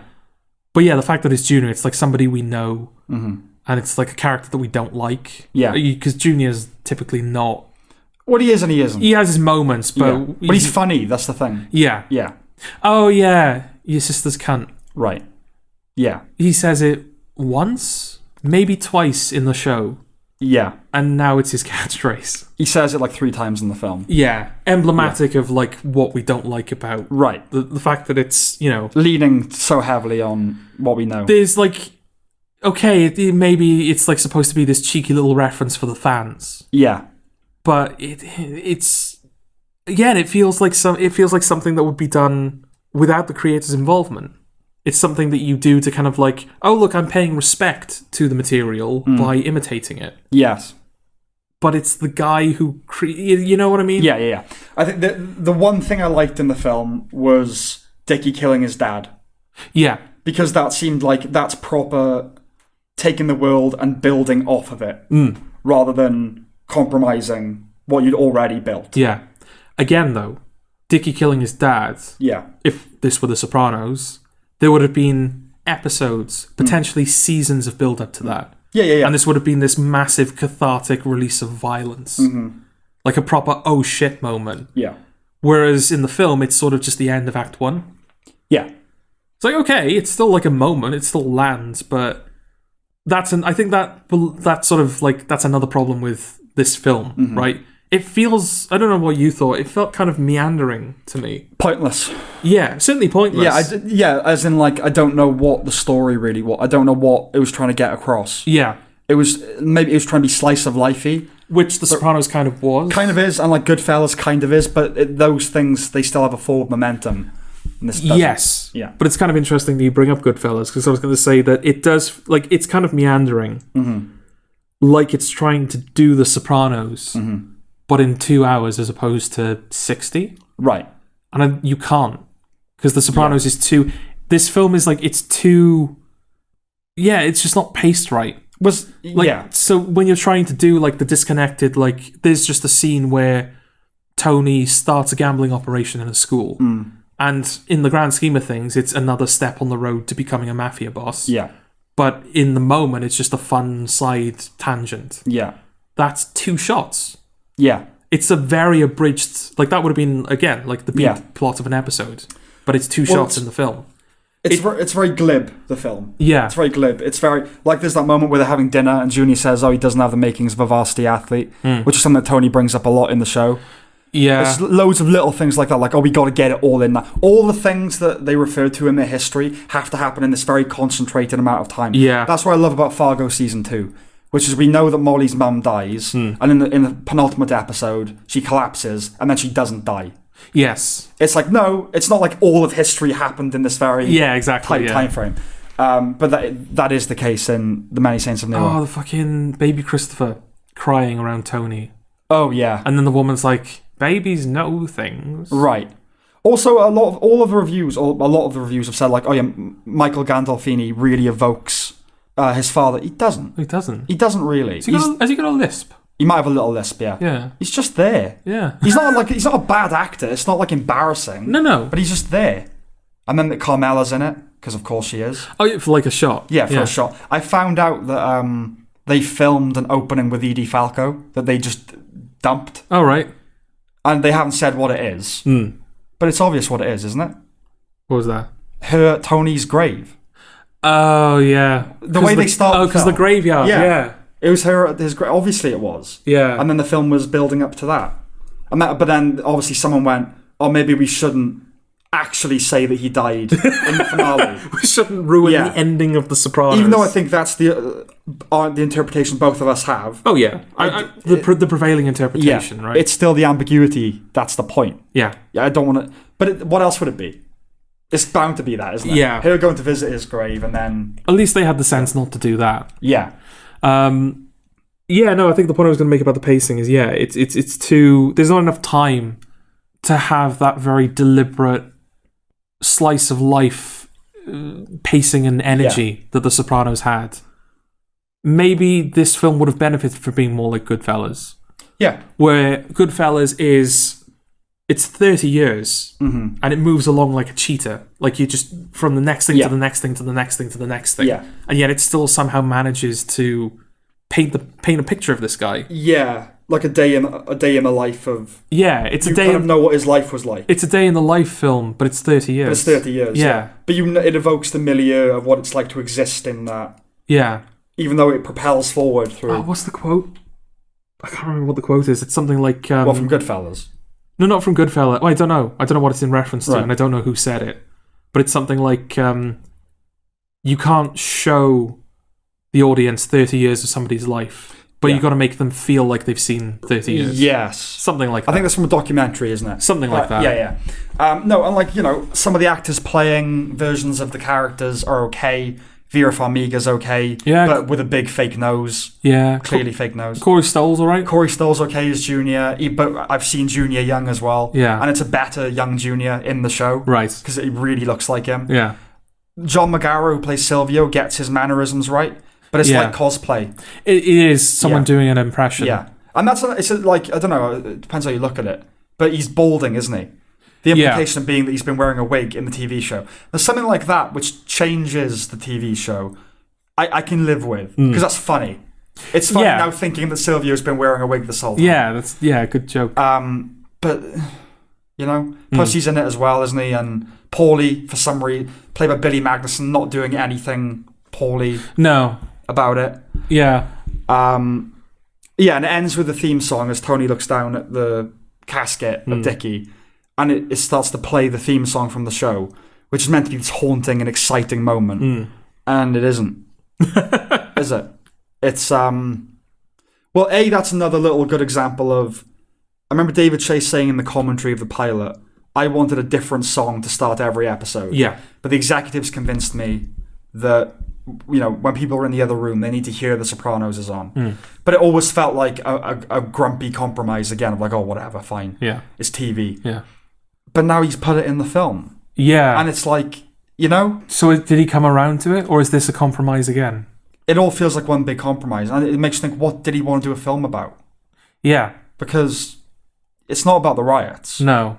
And like the posters and possibly the trailer. I haven't seen the trailer. But they probably frame it as a Tony Soprano origin story. Yes. And it really, really isn't. It really isn't. It really isn't. It's a day in the life of Dickie Moltisanti. Of Dickie, yeah. And again, but the whole framing is it's supposed to be the Tony Soprano origin story. Christopher brings it up that way, and then at the end we see him become Tony Soprano somehow. Yeah. As though, but this is the thing, it's not Tony Montana. It's not Al Capone, like you said. It's a fat bloke in New Jersey. Yeah. There's nothing to become in that sense. There's no iconic origin story. You grow up in the mafia and that's it. The amount of lessons that Tony has to learn and relearn in The Sopranos, and the amount of things that he attempts and fails. That whole little, I don't even know how many episodes it lasts. Not many, I don't think. But when he's like, I'm going to be faithful to Carmela. Yeah, right. Is it when he comes out of the coma? I think so, yeah. Yeah, and he's like, she was there the whole time for me. Yeah. I have to be faithful to her. Yeah. And a couple of episodes later, he's banging everyone. Yes. You know? Yeah.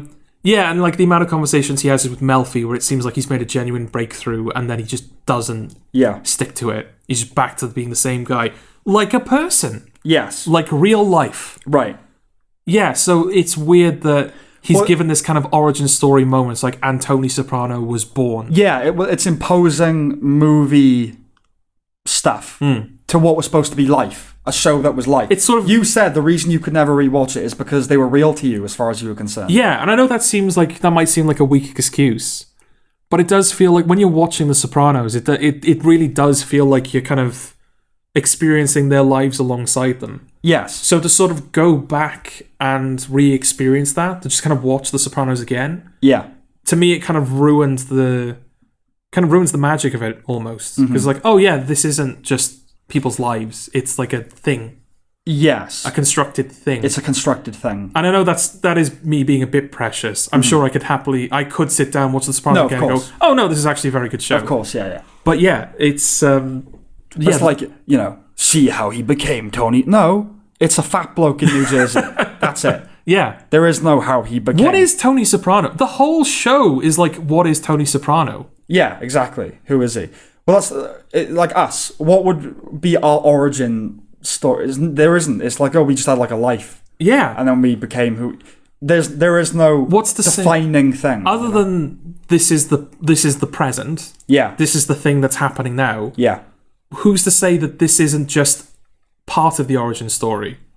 Exactly. Yeah. Like, oh no, our origin story has happened. I am now Jordan Criddle. You are now Sam Reese. People don't have origin. People don't have origin stories. Yeah. People are on tramlines. It's everything is there is no. Yeah. I mean, okay. Things happen to people that kind of shape the rest of their lives, and you could trace it back to, I'm this type of person because this happened to me. Fine, but generally speaking, especially given that it's not like a major.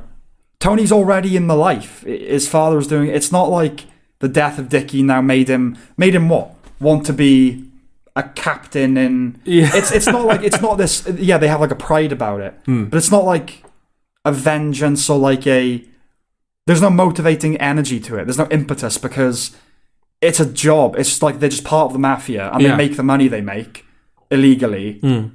And that's it. There's no like spirit to it in that way. It's banal. Well, when we leave Tony... Well, no. What happens is that like... Dickie is encouraged to sever ties with Tony. And Dickie's like the one guy that Tony is like properly... Like he loves that guy. He respects him. He listens to him. More so than either of his parents. Who were both like nasty pieces of work, but again, they were in the show. Oh, that is like the one thing that I will take away from this film. What? Is Johnny Soprano shooting Olivia's beehive. But that was mentioned in the show. I know it was mentioned in the show, but to see it, because I'd forgotten about it. Yeah. So to see that moment happen, I like that. Okay. Just like I like the way it was done. Okay. So it was like, okay, that's like the one. It's like with Journeyman, right? Him putting the baby in the washing machine. Right. Will stay with me. Okay. But I will remember nothing else about that film. Sure. Same thing with this. Yeah. I'll remember him shooting her in the beehive. Okay. But I won't remember anything else about it as time goes on. Yeah. But he's encouraged not to spend time with Tony, which he does. And Tony, like, destroys gifts that he's given to him and he gets frustrated with him. He's like, I don't want this. I don't want to be a part of this. Right. And then he dies under suspicious circumstances. And now Tony is Tony Soprano. Yeah. Yeah, what? Okay, so what? Why? Right. Is the idea that I will go into the mafia to catch whoever did this to you, Dickie? Or is it just to be like you were, because now I've lost you and... Yeah, now I've lost you, like, this is the only way that I'll be close to you. Yeah. Okay, you didn't... I'm guessing that. Yeah. I don't feel like I'm taking that from the film. I feel like I'm we're imposing that on it. Yeah. It's not really worth a watch, is it? It really isn't. It certainly wouldn't be worth a watch were it not connected to The Sopranos. No, definitely not.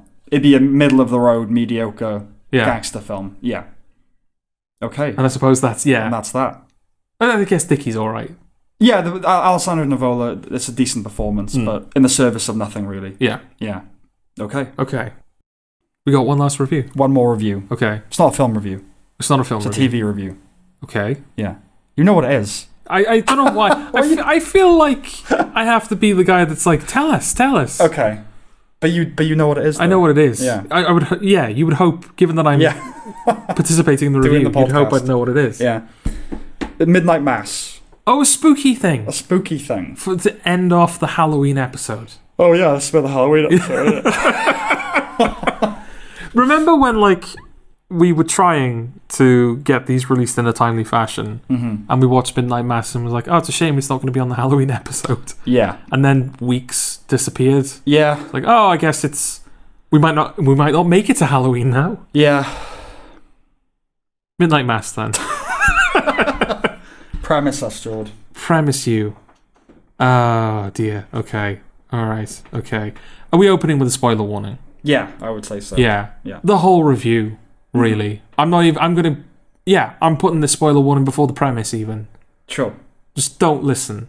Yes. Okay. Just don't listen. Yeah. Seriously. Yeah. Yes. So, spoilers. Midnight Mass is about 7 episodes long. Sure. There's this island, right? Not Craggy Island. Crockett Island. Yeah. It's Crockett Island. Yeah. Upon which resides a small town of people who are all very close because it's an island town, so they all know each other. And at the centre of this town, there is a parish. And we start with a character from that town who's escaped that town. He's got a life in Chicago, and he, in a drunk driving accident, kills someone. And goes to jail for it, and then after that he goes back to the island because he's lost everything, so he sort of goes back home to this sleepy island fishing village. Yeah. And we sort of learn that the Monsignor of the parish, who is getting on a bit. Yeah, it's a very devout Catholic community. Very devout Catholic community. And we find out the Monsignor... Oh, yeah, because that's kind of like the whole thing of like the early episodes is that character is religious, and then he has that experience where he kills the person, goes to jail, and that like shakes him out of it. It's like, oh, I don't really believe in God anymore. Yes. Which you think initially is going to be like the conflict of the show, right? It's going to be him, the atheist, coming back to this Catholic town, and it's like, oh, things are going to happen. Right. And you find out that the Monsignor of the town has been sent on a pilgrimage to Jerusalem because he hasn't had the opportunity before. So wouldn't that be a nice thing? And then this young priest comes to the island with a rather large chest. Right. The thing you carry things in, not tits. Not tits. Yeah. With something in it. And he is apparently replacing the Monsignor. And then a lot of weird stuff starts happening. Yes. And it's very good, I promise. I really don't know. Like, it is about things. Yeah. It's very much about things. Yeah. And things do happen. It is a slow burn. It's a slow burn. And there are many characters. Yeah. But things do happen. I don't know what you would... If you are premising it. Yeah. What is the core, I suppose? Is it like just the ideas that it deals with? Or is there actually like a clean through line to sort of tell someone... It's... A guy returns to the town in disgrace to some extent after what he's done. And he's lost his faith and his family. He's at odds with his family over that. Yeah. And then you have this new priest who everyone falls in love with, basically. But you suspect immediately something is amiss. You suspect, that something is off with him. There's something on the island that's killing things. And these things intertwine. That's like the plotty... Yeah. thing. But it's about this community. It's about all these people and their faith and religion. Yeah. It's really about religion. Yes. Faith and religion are really at the heart of... Yeah. It's a very confident show. It's a very good show. It's really good. I mean, there's no point, like... It's brilliant. Yeah. It's really, really good. I would say it's a masterpiece. I know you're a bit more reticent to use that word. But I'd call it a masterpiece. It's very confident. It's very deliberate. Every characterization and performance is note perfect. Yeah. The show, the whole show conducts itself with like a silent dignity. Yeah. Doesn't it? Yeah. It's purposeful, and like if this is not the show that Mike Flanagan wanted to make, yeah, what the hell kind of show did he want to? Like, it really does feel like this is it. This is what he wanted. His magnum opus. Yeah. I was terrified that this was a between project. Yeah. That, like, you know, because he's so prolific, he makes so many things, and almost exclusively adaptations, right? Yeah. This is his first and to date only original fare. I think, like, Hush, like, he's done films maybe that weren't adaptations. Okay. But yeah, like, the biggest thing, certainly. Yeah, he did Haunting a Hill House, Blind Man, he's done films, and now he's done this, and now he's moving on to something else.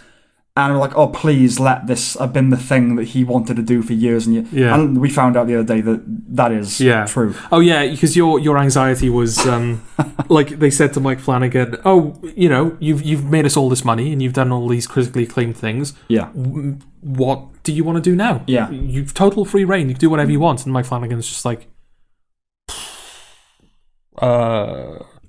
I don't know, name me something. I'll run with it. Yeah. It's like, what about vampires? Right. Like, yeah, all right, I'll knock up a vampire script. Right. He makes Midnight Mass. Yeah, but it's not that. Luckily, it was something. It probably was a case of, what do you want to do now? Yeah.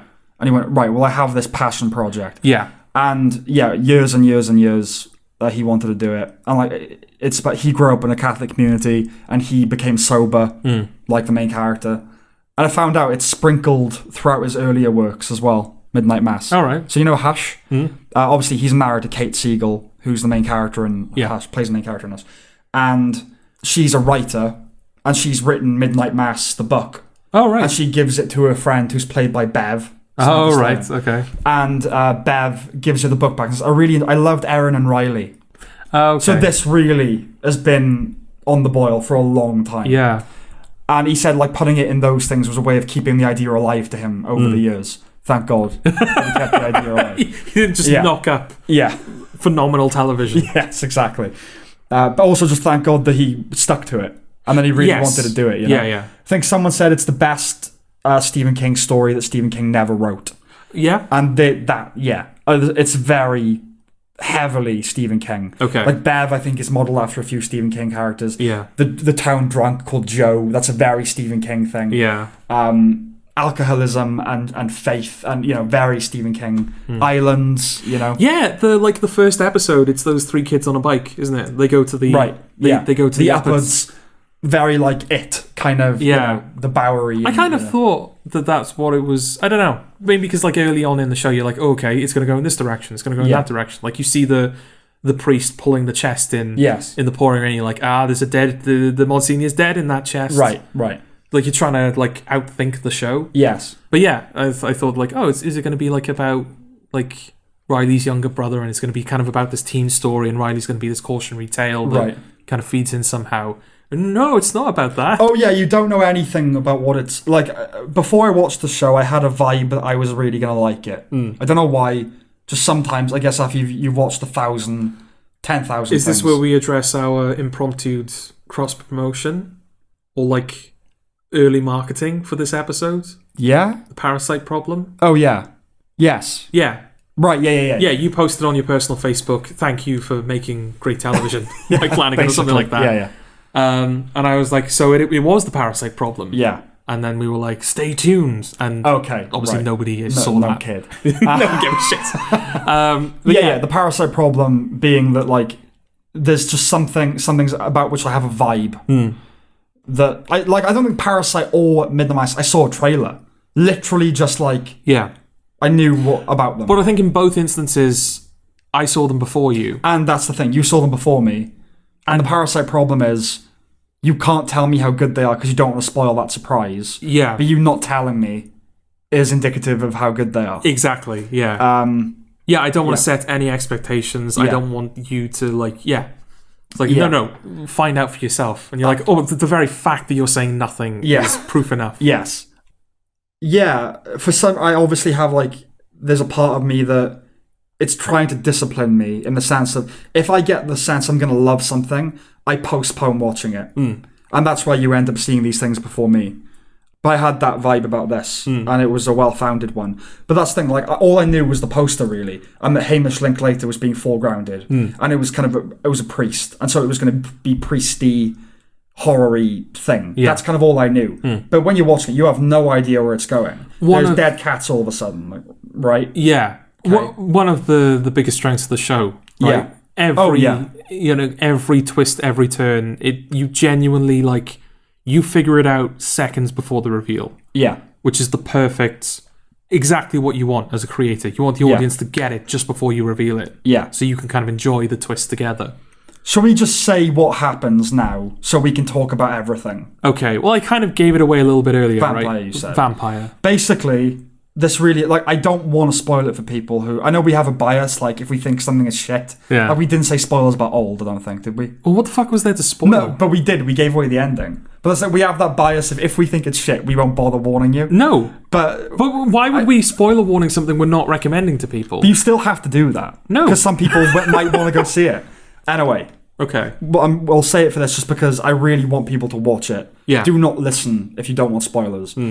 So basically, this elderly Monsignor with dementia goes to Jerusalem, becomes estranged from his group, ends up wandering in the middle of the desert, basically, in a fit of, and finds this ancient uncovered ruin. Yeah. A cave, basically. And he goes into it, and there's this creature that he interprets as an angel of God, because it's Jerusalem, it has wings, it resembles an angel, kind of. And then the angel, well, the biblical kind.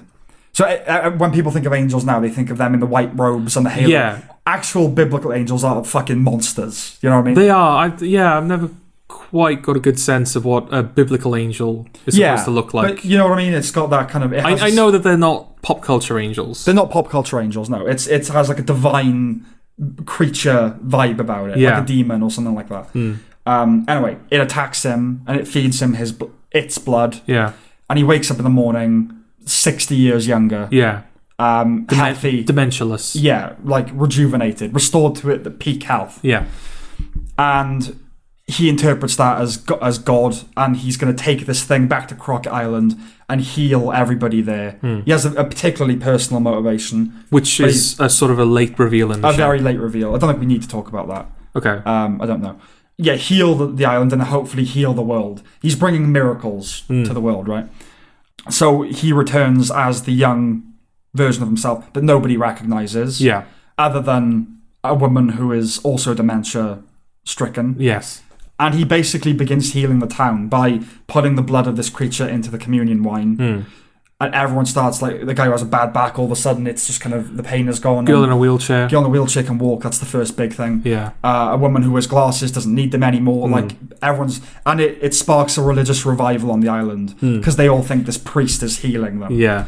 And, like, there's this one woman, Bev, who is particularly pious. One of the most loathsome characters in fiction. Definitely. Incredibly pious and controlling and judgmental and, and she is especially drawn to it and thinks that he's basically the second coming of Christ and that Judgment Day is, proper mental religious bullshit. Yeah. Oh, yeah, she's one of those people that, like, she will do anything that benefits the priest. Yeah. To win favor with God. She's a soldier of the Lord. She's a soldier of the Lord, to the point where it reaches the point where she's having to instruct people to hide bodies. Yeah. And she's quoting scripture that to her justifies those actions. Calling the body it as well. She doesn't say him. Yes, exactly, yeah. Yeah, that's the sort of, like, religious nutter that we're dealing with here. Proper nutter. Yeah. Proper nutter. She's particularly drawn to it and kind of is just trying to invoke this fire and brimstone religious revival on the island. And that's sort of the thing. And then how more should we say about, like, the plot stuff? Because it's that and then it's the end, It's like I don't really want to talk too much about the ending. Yeah, it's tricky, isn't it? I mean, we're going to have to. We have given a spoiler warning. And it's been a while since the show came out now. But yeah, I mean, that's the thing with this kind of stuff, right? Is that to talk about it, to actually talk about it and what we thought about it, we have to spoil it. Yeah. We have to. We actually do, to be fair. Like, even if you can live with the plot being spoiled for you, the experience of the show is also kind of getting ruined. Yes. And the show is an experience. Yeah. It's a slow burn. Like, the plot is sort of... It's there and it matters and it gets things where they need to go. But it really is the delivery of everything and the vibe of the show. Mm-hmm. And that's really something that, like, knowing those moments can subtract from them. Mm-hmm. I'm kind of going to prove my point, but also, like, not contradict it, but I'm going to give away a big moment to sort of, like, make the example, right? Which is also, like, another example of the strength of the show being that you don't see where it's going. Yeah. Riley... Mm-hmm. I feel bad. Like, stop me if you think this. I shouldn't spoil No, this. I think we've said it 1,000 times now. Okay. Just seriously don't listen. Yes. We're telling you really spoilery You already stuff. know too much, but, like, you could know more. Yeah. Go on. Yeah. Riley, who is sort of being positioned as, like, the... He's kind of the lead. He's the lead, but, like, sort of the hero? Yeah. Like, you think... That he's the first to suss out that something's up with You the think father, he's going to be the rebel leader against the mad priest and the vampire? Yeah. And Bev, the fucking cunt. And he, like, walks into the rec center while the creature is kind of refilling the communion wine. Yeah. The blood for the communion wine. He sees what's happening, and the creature, like, lunges at him and kills him. Yes. But brings him back as a vampire. And this sort of, like, that happens at the end of an episode. Yeah. And Riley is mostly absent from the episode that follows. Yeah. So you think, right, Riley is dead. Yes. And then he shows up at Kate Siegel's house out of the blue. Yeah. And he's like, come with me on a boat into the middle of the ocean. Mm-hmm. And you're like, oh, shit. He's a vampire. Right. He's going to vampire her. Yes. And then he tells the story of what happened to him. And then, like, kind of the last part of that episode is him reciting, like, him waking up and discovering the vampiric properties he now possesses. Yeah. And Father Paul tells him, like... Yeah. Coach him into it. Sort of thing. Like they right, spend... you're like me now, so I'm going to, like... They spend the whole day together. Yeah. And he talks about, what is happening to him, the responsibilities that he holds, what's sort of expected of him. Yeah. Everything like that. Yeah. And the whole thing, it's like it's leading up to he's going to turn Kate Siegel. Yeah. Because, like, he's clearly in love with her. Mm-hmm. Why would he pass up the opportunity for them to live together forever? Mm-hmm. And there's, like, a moment with the priest which clearly seals the deal for him, where he says, like, how do you feel about killing someone? I don't know what he says. I can't remember. I'm rewatching it now, but I haven't quite got to that bit. No. Basically, like, the priest leads him to a realization, and Riley is appalled with that realization and recognizes it to be his true feelings. Yes. He's appalled with it. Yeah. So he's out on the boat in the middle of the ocean with Kate Siegel, and she has come to the same conclusion as us, which is like, oh, you brought me out on this boat, so I can't escape. Yes. And he goes, no. So I can't. It's so I can't escape. Sun starts to rise. Riley's like, I knew, like, it was a long shot that you'd believe me, so you have to see. Right. And also, like, a byproduct of it takes me out of the game as well. And we see him fucking disintegrate. Yeah. Holy shit. It's one of the most horrific moments of TV that I can remember. Yeah. Not just for it's violent, obviously. It's her response. It's how a human being would respond if they saw that happen. Just screaming endlessly. Guttural, primal screaming. Yeah. At the person that she loves, like, disintegrating in the sun. Yeah. And that screaming and crying goes over the credits. Continues through the whole credits. Yeah. As it would. Yeah. You know. Yeah. But, like, that, like, it wasn't until she said that. Mm-hmm. Oh, you brought me out here so I can't escape. In that moment, that's when I finally realized, oh, he's going to die in the sun. He's going to die, yeah. Because that's his dream as well, isn't it? Yeah, he keeps dreaming. He has a recurring dream. He's on a boat and the sun rises. And then I think the ending of that is then he dreams that she's in the boat with him. Yeah. And then ultimately the woman he killed is like seems forgiving towards him. Yes, because that's like that's kind of like, this isn't starting another point. Mm-hmm. I feel like we need to stop advertising Mike Flanagan's work as horror. It is, but it isn't. That's the thing. Like insidious, spooky, jumpy horror. It's not that. It's really not that. It's not that. There's like one. There are jumps, but one element of that, and that's the fact that he keeps seeing the girl that he killed. Yes. Right. It's the same thing all the time. He lies down in bed, camera rotates, cuts back and forth between her getting like closer and closer to him, just staring at him with like half her fucking face and glass missing. Shards and glass shards, like that overtly spooky, jumpy horror. Yeah. That's it. There are little jumps throughout the show. Little jumps, but it really doesn't sell. I can imagine someone watching the trailer to Midnight Mass, them watching the show and going, "Oh, this isn't what I expected." Yeah, listen, it is horror, but it's not because it's horrific. He has the with horror for me. I'm not a major horror fan. The problem usually is I can't engage with the characters because I know they're all gonna die. Yeah. I know they're gonna be killed by the slasher villain. Yeah. Or it's just gore, which doesn't mean anything to me. Or it's a jump scare, which are cheap, and it'll make me not like it. Or it'll unsettle me, and so I can't get into it anyway. Yeah. His horror is emotional. I care about the characters. Like Hill House, that's the thing. I know we say it's a drama more than it is a horror, and I would agree with that. But it is still a horror. It has those horror. Well, I think I said it during the Hill House review, right? The bent neck lady is one of those rare horror villains, if you will, horror monsters, I suppose. Yeah. That becomes scarier the more you know about them, and also purely because of the emotional context of what she is. Being freaked out / horrified and sad at the same time. It's a very unique accomplishment, and that's what he is able to do. Yeah.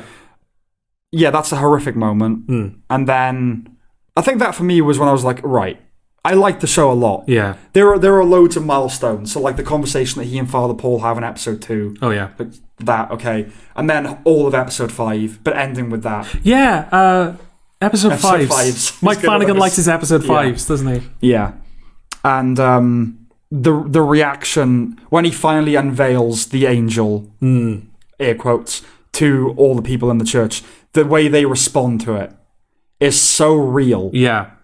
Horror, like fucking hell. Yeah. Like, as you would. There's no moviness about it. Or no. Yeah, they're not like still in their religious stupor and they're like, oh yeah, an angel. No, everyone freaks the fuck out. Yeah. And it's just horrified. Yeah. Yeah. Like traumatized in real time. Yeah. Everything has such a gravitas to it, doesn't it? I think, another, like Hill House, a lot of great monologues.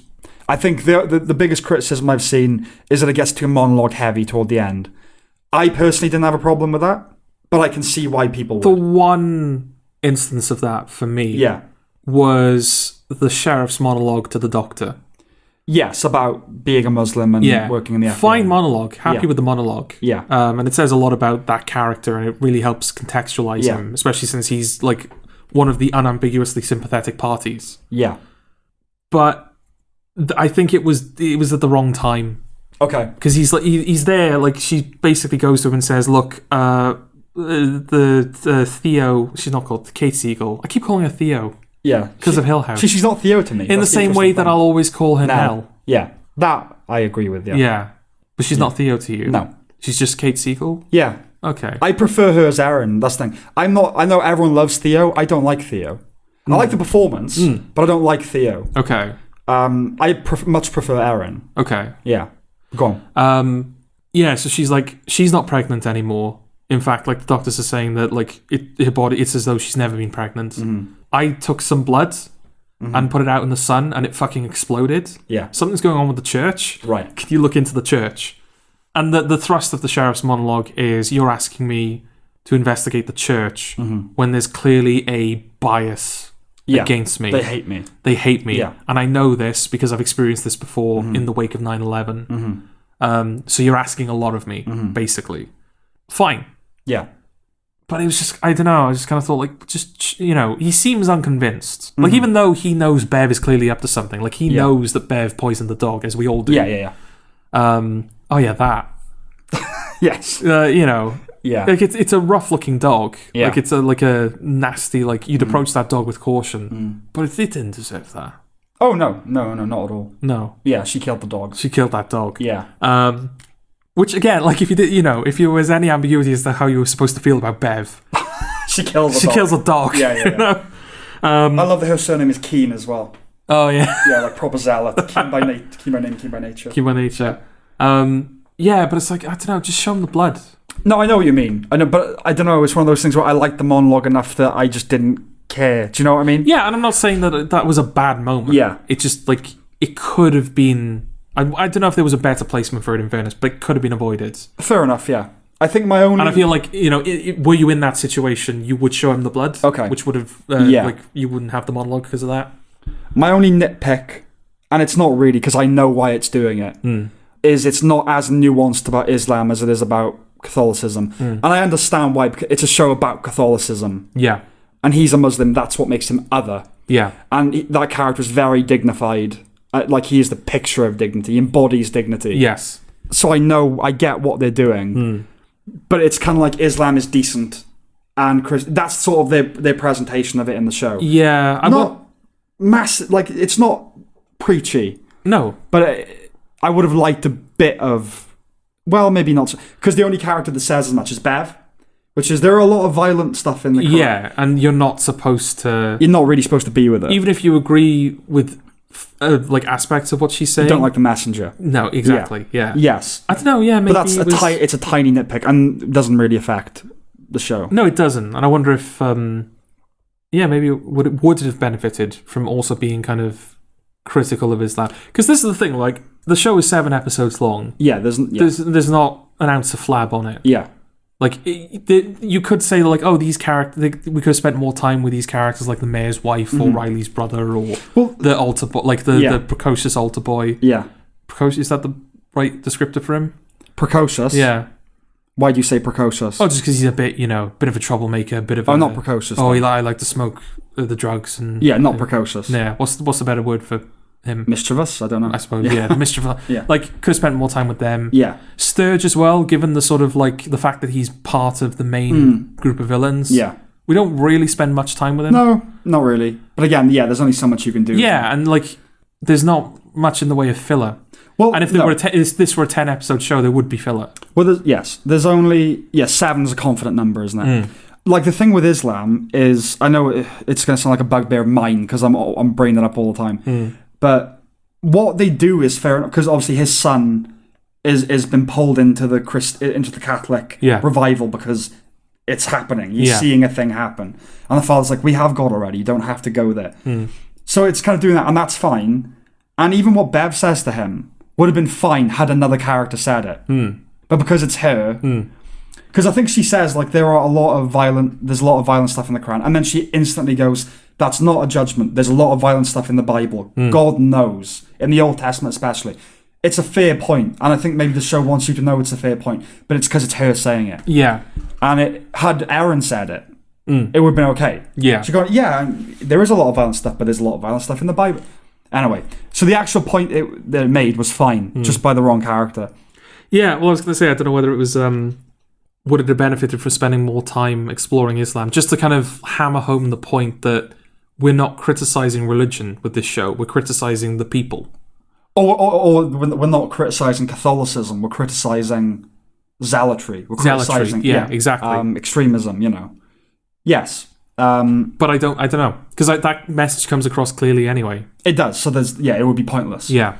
And again, when they're in the church, and he's gone there as well this night, the Muslim sheriff, and the angel is revealed, and he gets his gun out, and even that, I remember thinking, had this been just another supernaturally, guy in the church gets the gun out, and it would have felt, nothing. There would be no gravity to it. Yeah. But when he pulls the gun out, you feel it. Yeah. It's a big moment. You go, oh no, things are going to go really wrong. Yeah. Yeah, and that showed, like, that everything had, like, gravitas, how good it was. I mean, the writing is obviously the star of the show. Yeah. Right? But let's single out the 2 performances. Okay. Bev, obviously. Yes. Who was brilliant. Yeah. And the big thing we haven't talked about. Hamish Linklater. Interesting, really, isn't it? That, like, we haven't really brought him up yet. Yeah. And yet he is Midnight Mass. Show. Yeah. Yeah. Yeah. Hamish Linklater, who plays the young Monsignor Pruitt. Yeah. As is revealed later. As is revealed, yeah. The performance of the year. Not just in TV. The performance of the year. It's just so idiosyncratic and natural and weird. Natural in its unnaturalness. Yeah, he's discovering his way through every sentence. Yeah. He doesn't quite know what he's going to... And then he kind of speeds up because he's getting to the point, but then he sort of hangs back. And really odd. But it's not gimmicky. It's not at all. It's a guy speaking. Yeah. It's a slightly eccentric guy speaking. And I'm wondering if it's like... He has been restored to his former self. Yeah. And like every facet of him is like fully operational. Like his brain is back. He's not dementia-riddled anymore. Yeah. He's young and spry. But I do wonder if like part of that... his performance is fueled by the fact that he was in the throes of dementia for God knows how long, and now he's kind of got his brain back. It's almost like learning to walk again. Right. It's like he's not. It's a muscle that hasn't been exercised. Yeah, he's not quite there yet. Still, because it is really like immediately he's off. Yes. Even in the speeches, like those very impassioned speeches that he gives in church, and that sold the commitment to getting the religion right. Yeah, it nails it. All the ritual and I was watching the first episode with my mother, and she closed her eyes and she was reciting because she remembers going to so many masses as a kid. Yeah, just reciting everything that was happening. Oh, like the cadence of the Eucharist and like the speeches that the priest is giving. It's spot on. Yeah, absolutely spot on. Yeah. So even if you know nothing about Catholicism, you know it's getting it right. It's one of those kind of things. But if you do, it really does, like, you feel safe in that show's company because you know, like, well, if nothing else, it knows what it's talking about. Yeah, it's not ignorant of... Yeah, he's just fantastic. There's nothing else I can really say about that. He's just brilliant. Yeah, undeniably just, like, great. Undeniably great. And just sad and... Like, the reveal, which we don't have to say. I mean, we've said everything else, to be fair. Yeah. But he's such a tragedy to that character. Yeah, his sort of ultimate motives are kind of revealed. You're like, oh no. And the ending, there's just the... And we won't go into... Because, to be fair, we haven't touched the ending. But... Let's leave something. Yeah, we'll leave all that stuff. Yeah.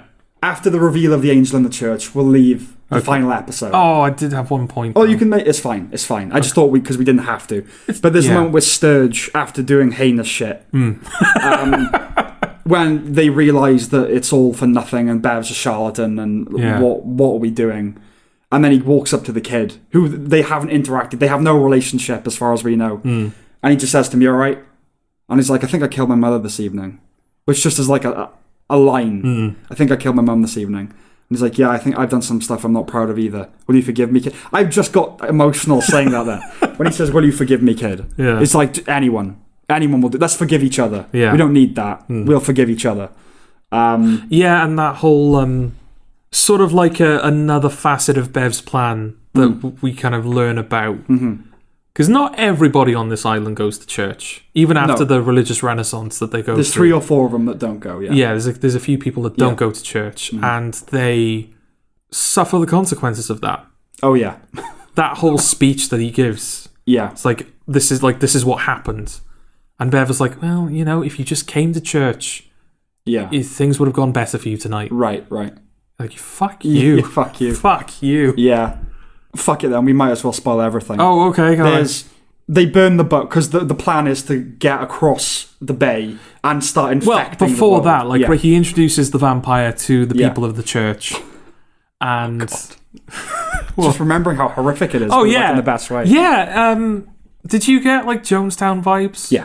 From that? Yeah, from that scene in the church? Yeah. Because, they've all ingested the blood of the quote-unquote angel. And so Bev feeds them all rat poison. Yeah. And they die. Yes. Those who decide to consume it die. Yeah. And come back as vampires. Yes. And then immediately start feasting on those that didn't accept the rat poison. Yes. And that's a whole thing that happens. You see a dead kid, like. Yeah. A fucking dead kid on the floor. Yeah. Yeah. So that happens, and then they go, like, they are unleashed upon the island, and they start feeding on whoever they can Massacring just everyone. Everyone. Yeah. And then, the ultimate plan is, they burn all of the boats so that the people cannot escape the island. Yes. But there are a couple of boats that they don't burn. Yeah. Because the plan is, after they feasted on the island, they're going to go to the mainland. Yes. And spread. So the main characters who haven't been converted... They disable the boats. They don't burn them. They disable the boats, but then they're like, right, their plan is to go across there. We just have to burn the boats. Yeah, and then I guess that moment, even then, I was like, right, okay, shit, they're stuck now. They're stuck on the island, and then like 2 or 3 characters get killed off in quick succession. And I just remember thinking, like, oh, everyone's going to die. Yeah. Literally every character. Not every character does die. No. Maybe we don't have to say who doesn't die. No, we'll leave that at least. Literally the final image can go unspoiled. But basically everyone dies. Yeah. Yeah. So that speech I was referring to, may as well spoil that. Yeah. This guy, he's turned into a vampire, and because he has the thirst, he feeds on his family. Yes. And because he hasn't been going to church, he doesn't know that by feeding them your blood, you can bring them back to life. Yes. So he kills his family and they stay dead. Yeah. And Bev was like, well, if you came to church, you would have known that you could bring your family back. But, you know, yeah, it's your fault. Yeah. Yeah, she's the villain, isn't she? Like, Father absolutely. Paul, you're led to believe is going to be the villain. Yeah. But he genuinely has misguided but pure motives. And then he just realizes the whole thing has gone. At the moment where he walks back into the church and the doctor is setting about burning it down, and he just goes, good. Yeah. It's just perfect, isn't it? Yeah. It's all so perfect. Right after he said, like, oh, those of you who won't follow Bev, come into the church with me. Like, okay, that's going to be the final confrontation. Yes. It's him and Bev. And Bev versus, Yeah, and then she's going to burn it down. He's like, yeah. Yeah, that's probably the best thing to do. Yeah. God. So shall we talk about our interpretation then? Okay, well, your interpretation, sure. Right? Okay. Well, I think the biggest strength of the show is, maybe, it's all good, right? Every semi-sensible viewer knows that it's a vampire. Yeah. With nothing divine about it. No. I would say. You could argue that maybe there's an argument to be made for divinity because it's in Jerusalem and it's in this ancient ruin or whatever. But that probably is just like... That is coincidence as far as I'm concerned. It sort of helps with his... It's like confirmation bias it's to the confirmation character. bias, right. It's just a vampire. Yeah. That's been trapped, probably, in this underground. That's nice as well, isn't it? Because he finds it during a sandstorm. Yes. Uncovered. Yeah. So it's very likely that cave has been buried all these years, and it just so happens that in this sandstorm, that must be something God wanted was for me to find this cave. Yes. And you know, when you find out what's happened to Father Paul, you deduce early on it's vampiric, like it burns in sunlight and all that sort of stuff. And the word vampire is never said in the show. No. No one knows what it is. There is some gesture made towards like the doctor trying to find a scientific explanation for how the blood is. Yeah, I got a bit worried about that. Yeah, but they didn't. They didn't go. They didn't go with it. Yeah, it's just it's a gesture towards she's a scientific mind. Yeah, she gives a theory. But that's the thing. It's for you to then interpret. Do you go with her? Do you go with is it an angel? Is it? Yeah. I think it's not an angel. It's just a vampire. And that creates such a unique relationship with the audience. And I can't think of anything else that's ever done it, though I'm sure they're out there. The unique perspective of, we know something none of the characters do. And it's not because we've been blessed with an omniscient presentation. It's because of our familiarity with vampire lore. We know what vampires are, things that don't exist, but we know what they are. And we know something that none of the characters do. And I think the point that is making is about religious ignorance. That we know something very big. We know it's not divine. It's not God. It's not supernatural. It's a vampire. We know it's a vampire. But they don't. They don't know what a vampire is. Yeah. They think it's an angel. Yeah, and so they filled that gap with religion. Right. And I think that's the point of the show. Okay. That's my personal thing. But I understand if people have other... Because I really do think it's up for interpretation, and not in a wanky way. Do you concur with that? I like that interpretation, yeah, because it is a very unique relationship, isn't it? Because it requires something of the audience going in. Yeah. Like, if you have never experienced a vampire story before, maybe you'll be convinced that it's an angel. Or the very least, or that it's something divine. When we see vampire stories, and characters aren't aware of the existence of vampires, they find out about vampires in an old book. Yes. These characters don't. No. We know what vampires are. They never do. Done. And I can't think of anything where I've had that relationship with a thing before. Yeah. Yeah. It's a masterpiece. There really is just a porosity of shit that's wrong. Right? Right. Just like there's nothing... Like, really, like there isn't much... Porosity. Sorry. Porosity? Don't think that's a word. It might be. Okay. But if it is, can we make it probably refers to something being porous. Okay. Oh, yeah. Well, that kind of like... Does that make the point? Let's go with porosity. Okay. Yeah. There's a porosity of shit that's wrong. Yes. Yeah, like I said, some characters could have more screen time, but that might have led to a flabbier show. Yeah. There is getting dangerously close to spoiling the final image, but we're not actually going to do that. Okay. There is an ambiguity as to the fate of the angel. Okay, sure. But one could say that within no ambiguity as to the fate of the angel, it would have been too clean. Too clean, and I think the final line, looking back on it, confirms the fate of the angel. Yes. Yeah. Yes, exactly. Yeah, it would have been too, like the show kind of as much as certain as it can make you. Yeah. Without telling you what without happens. just showing you the angel. Yeah. And like the thing that sort of potentially brings about the fate of the angel. Mm-hmm. It's like an unexpected payoff to one of Kate Siegel's story. Yeah. Because you think like as part of all the monologues she's been sharing with Riley, like that was sort of concluded. Her whole thing about like oh, there we go. Spoiling it. The whole thing about like the fact that she was forced to clip the wings of doves by her mother. Yeah. And you think that that's all just part of their conversations about death and like their place in the world. And then she is being feasted upon by the angel. Yeah. And she like clips its wings. Yes. You're like, oh shit! I didn't even realize that was going to pay off. Yeah. Unintentional comedic moment where like the angel is feeding on her and it kind of like looks up because it realizes that she's cutting into the wings and she just kind of goes no. Kind of, yeah. And she pulls it back to its neck. Kind of. Yeah. I mean, I didn't find it funny, but I understand why. Yeah. Yeah. Just because it's so you're really testing its bloodlust there. But that's what I got from it, which is it's an animal. It's not an angel. It's an animal. It's an animal, but it's like aware enough. It's kind of aware. Like it walks around in clothes a bit. Yeah. And it wears like a clothes, hat.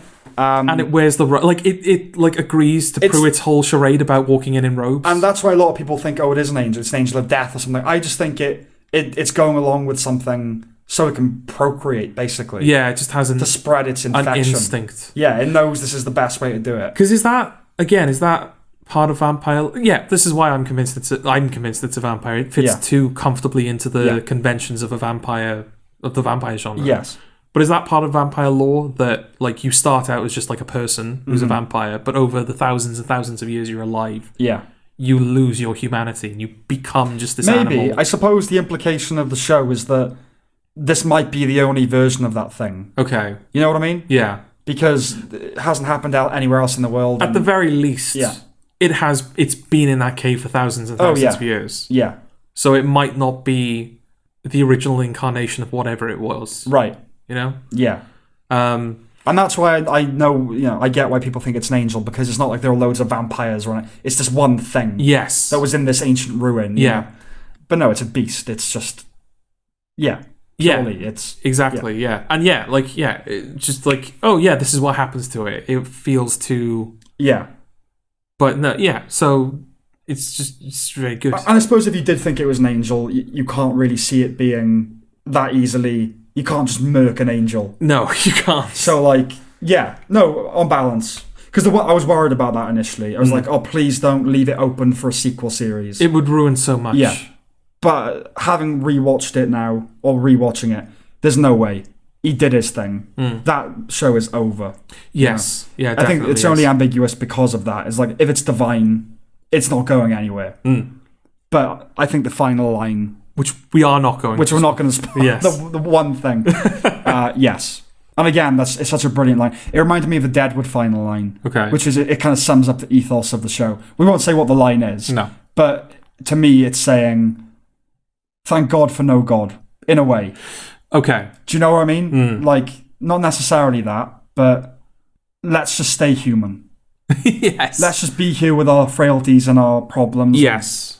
We don't need that shit. Yeah. Yeah. Which is nice. Which is nice. Again, it's not like, though kind of a rejection of religion, it's not like the show's not condemning religion. No. It's not judgmental in that way at all. No. Like there's that thing, the parents get turned, don't they? Riley's parents get turned. And they don't feast on anybody. Yeah. And he says, I'm the hungriest I've ever been. But it doesn't change who you are.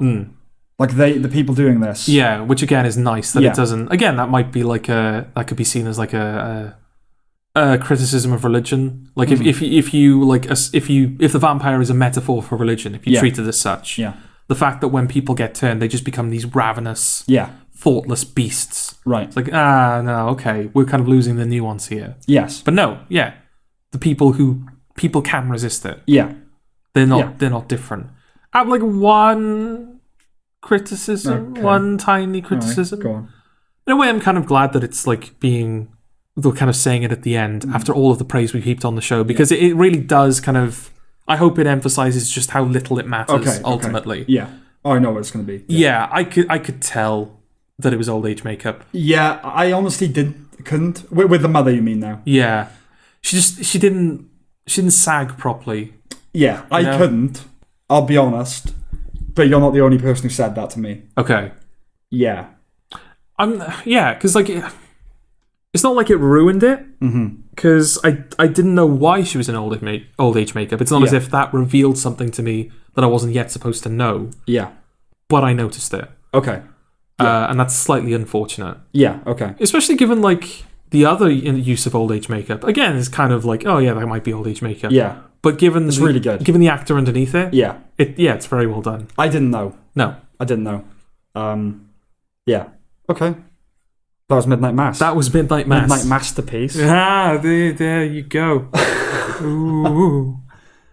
I think that's it, isn't it? I think that's it. Yeah. Okay. Thanks for listening. Bye. Spooky. Spooky. Bye. Do it. There you go.